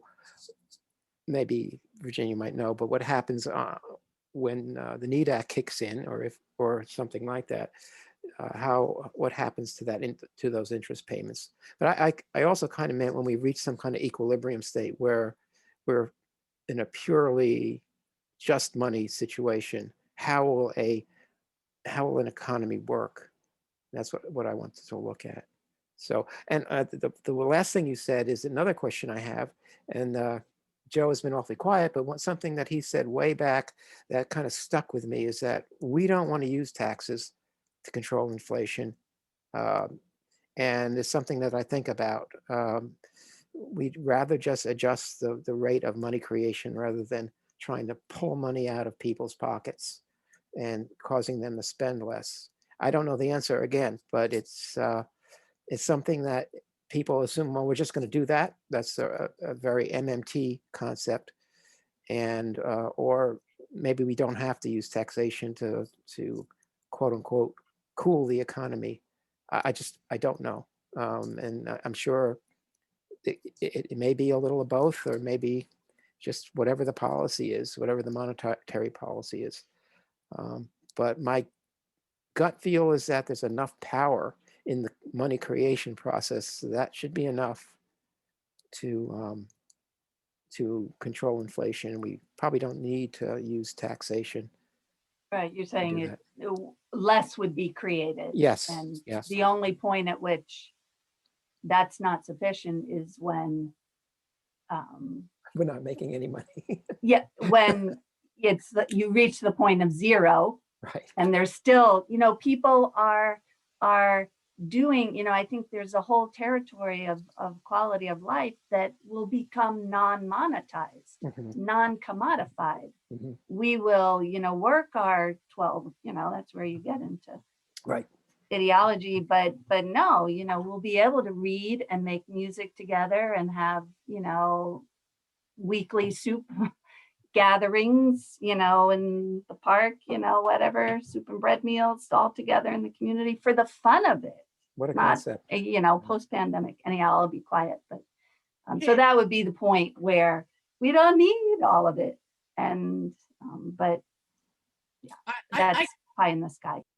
I can't answer that question really, really quickly. All government debt has terms. So it's, and some of it is callable, which means that if it's a 30-year bond you're buying, they can say, we're going to pay you off. We're done with it. Or very few anymore are non-callable, but it always annoyed me that Reagan in 1984 issued a non-callable bond at 14.5% for 30 years. Deal. I don't know who bought those, but that was a candy jar when interest dropped down into the 1 or 2% range, and they just finished paying that off. And it's Mike who is next on the stack. Yeah, very well done, Paul. Very clear presentation. It definitely spells out kind of how the new system would function from just a sort of overview of logistical redirection of money. So that's very good. A few things I wanted to comment on was, if we were to eliminate taxes, it's the wealthy that pay most of taxes, and so they would benefit the most from tax reductions. And I do think that there's a good purpose for taxation as a control on wealth accumulation. And so I view taxes partially to function as a check on that. I mean, in the ideal system, at least. Of course, now that doesn't matter so much, and there's active efforts to, of course, we need to make efforts in society to reduce the tax burden on the wealthy, right? That's what gets focused on in our government. But anyhow, so again, about taxes, I think that if we pay for what we use, the taxes are kind of like an average of what everybody uses. Perhaps if the tax system was more directed and, you sort of pay a percentage of what you use, I've always wanted a receipt, or at least an ability to select where my taxes go. And I think if everybody had that option, there would be no more war. People would not be funding, deliberate destruction of other people for pillaging resources. It just wouldn't happen. So anyhow, I think there's a few things that we could do, to use taxes to help, benefit society in a reasonable way. So I think taxes do have a good purpose. They could be used for positive, if you had a government that was actually working for the people and not owned by the oligarchs. Virginia, before we move on, usually we try at least to get some of new people reaction to this. So if Luciano or Mark Proper or Walter Wilson, who we haven't heard of from, or Terrell Jackson want to pitch in with a comment or a question, or with a one-word evaluation, go ahead. This is Walter Wilson. Can you hear me? Walter, go ahead. I have been trying to follow the NEED Act since since our congressman from Ohio, blanked on his name, was no longer there. Kucinich. Yeah, Kucinich. Dennis Kucinich. Yeah, that's who I'm thinking of. But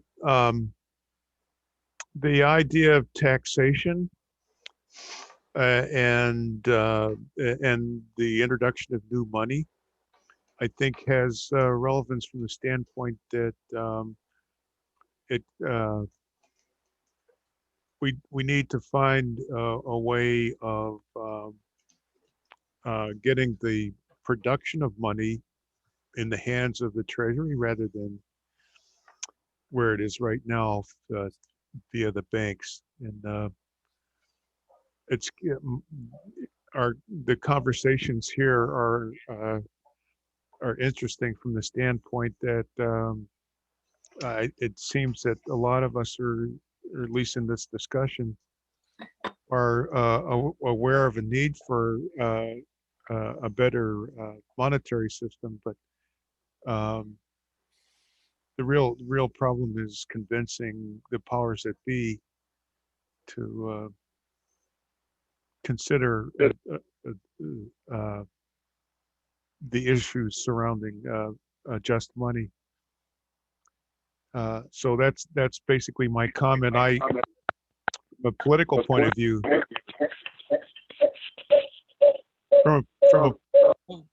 I can't hear.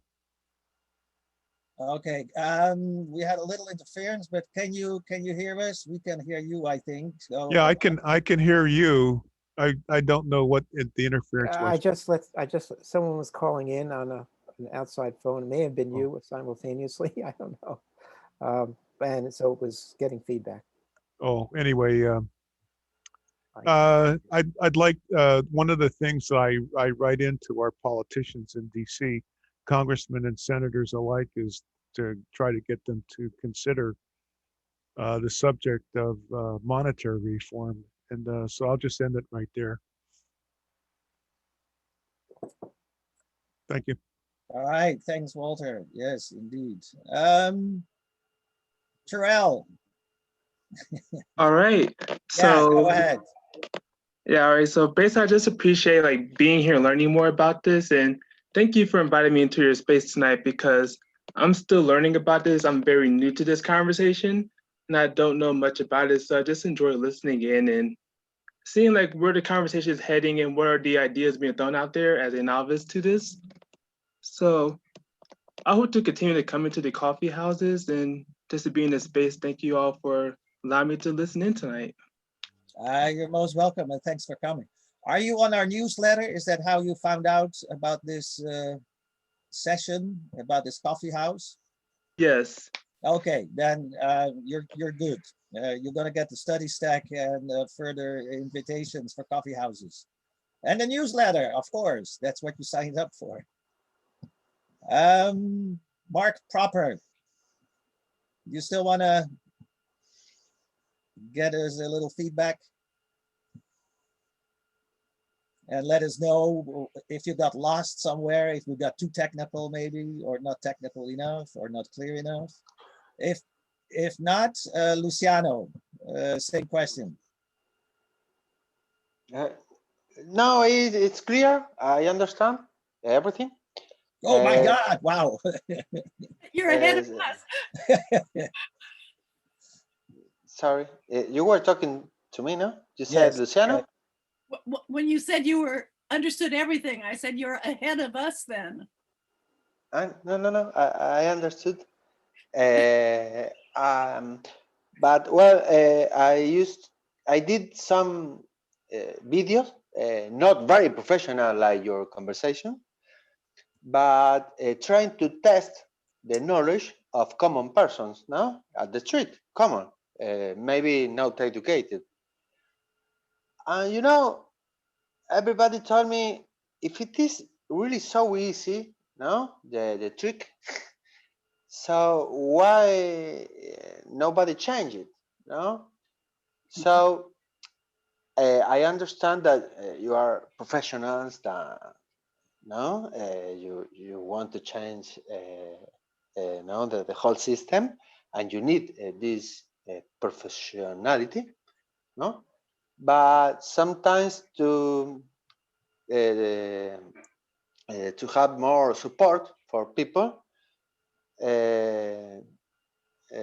we need like the presentation, the first presentation, and easy words to get more people involved. And that's all. For that was my question. If you were all economists, because sometimes I read many books in economy, but sometimes common people don't understand what is, I don't know, some words, specific words, and it's difficult to get into the movement, no? So that is just a comment, because I used to be alone many years. So I just trying to understand what people think. Science a banker, a rich person, or a poor person. So that was Luciano, I got a comment. question. I got a question for you. You said you made something of a video? Yes, there are some videos, but not professionals. I'm gonna be honest. No, With that's some okay. with You some want to share mistakes. those? Yes, I can share. I want to prevent that the second one. I try to explain the debt system, but I study a little of marketing as well. So because we are in a liquidity crisis, no, when gold or some money, there are some people that support some money, is going to be the first thing that people is going to put in the face, no, like the price of Bitcoin and all these things. So I try to do a video where you can show the debt system, and to put both possibilities, no? Some money that is, for me, well, is not the solution, and the possibility to have a central bank money, no, directory. So I know that there is two ways, no, but both ways are like fighting against banking, no, that commercial banking, no. And which was my goal. My goal is not to be like a perfect video, no. It's like to take to call the attention of the persons, no. So imagine this kind of video with my hand in my computer trying to explain, no, very easy. Yes. And then I put on Twitter, and I put all the economists in my country from right to left, no, if they want to say something. Obviously nobody reply, but everybody knows about that video. And what I show in that video, the debt system, no, that we are living in a debt system and there's not enough money for everybody. That for me was the first step, no? And for that reason, many people think that I only want gold or Bitcoin. No, that's not my purpose. No, my goal. The first goal is to show the problem. No, well, it's not very professional, honestly. But well, then if the people talk about it, then you have the really professional people like you, that you are studying science 10, 20 years ago, maybe, and you read all books, who can have an academic debate, no? Well, that's my idea. But maybe you can take some pieces of the video and do something more professional, obviously, no? If you like it, I can send it and you check it. but well, I don't know if you like it. But Well, honestly, Luciano, many persons saw this. great, Yes. great. I propose we stay in contact and look at your videos. I'm part of the editors of the Democratizar el Dinero, together with Mark Young and Jesus Gerizola, and you know we're looking for other people to connect with and exchange sources. So I'll find you. We'll get in contact, and I'll find you. Sounds interesting. Sounds good. Yes. Okay. Yes. Thanks. It's so like much. marketing. It's like makes noise, and well, is the way. No, that's all. Sorry for my comment. It's not very professional. Sorry. No, It's we know great. what you mean. Great. All right, folks, it's 9:30. I don't know if anybody still has something on their chest that has to come out. I have something, Gover. Oh, Sue, of course, yes. Go ahead, Sue. I just want to say I'm the chairperson of the membership and movement committee of the Alliance, and I'm hoping to reach out to people on this call. I hope you will respond to me, because I think we need all of your energy, and I'd like to offer some roles for you in the organization. That's number one. And number two, I just want to say to Govert and Bo Young and Mark Young about organizing the these coffee houses. I have personal experience with the person, I forget the academic you mentioned, Govert, for a future coffee house. Oh, Richard Wolf. Yes. Yes, I have personal experience with him. So just reach out to me and I can just tell you my personal experience. That's all. Okay. Okay, anybody else still? Last words of wisdom? I did have one comment I wanted to make, and that was okay, Mark, go ahead.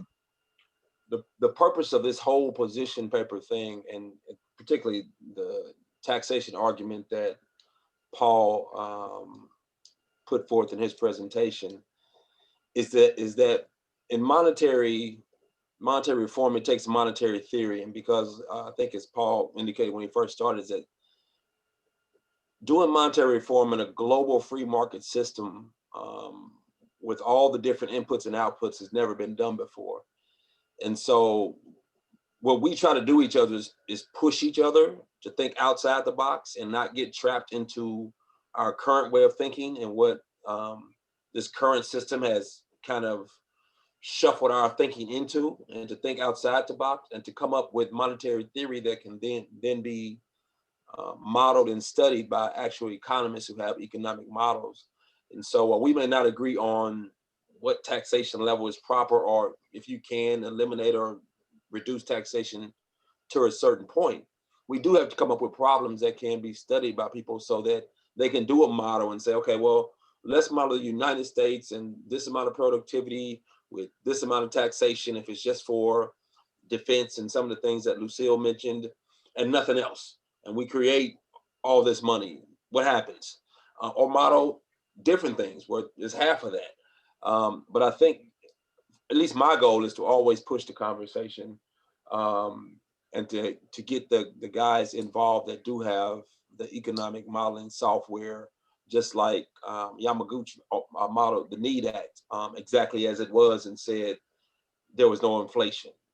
But if I give him different inputs, what would that response be? So that's all I wanted. Okay, yeah. And of course, we got Yamaguchi, we got these Dutch at the Financial Sustainability Lab, and we got Koomhoff with his model. But anyway,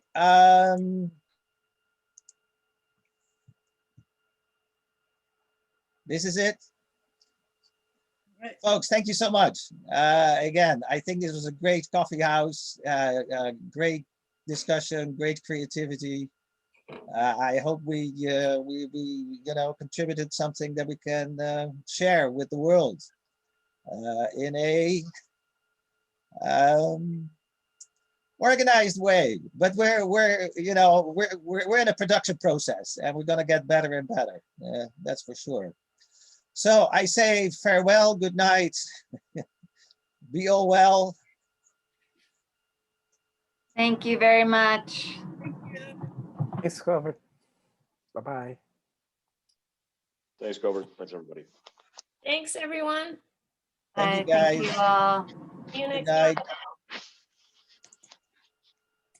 No.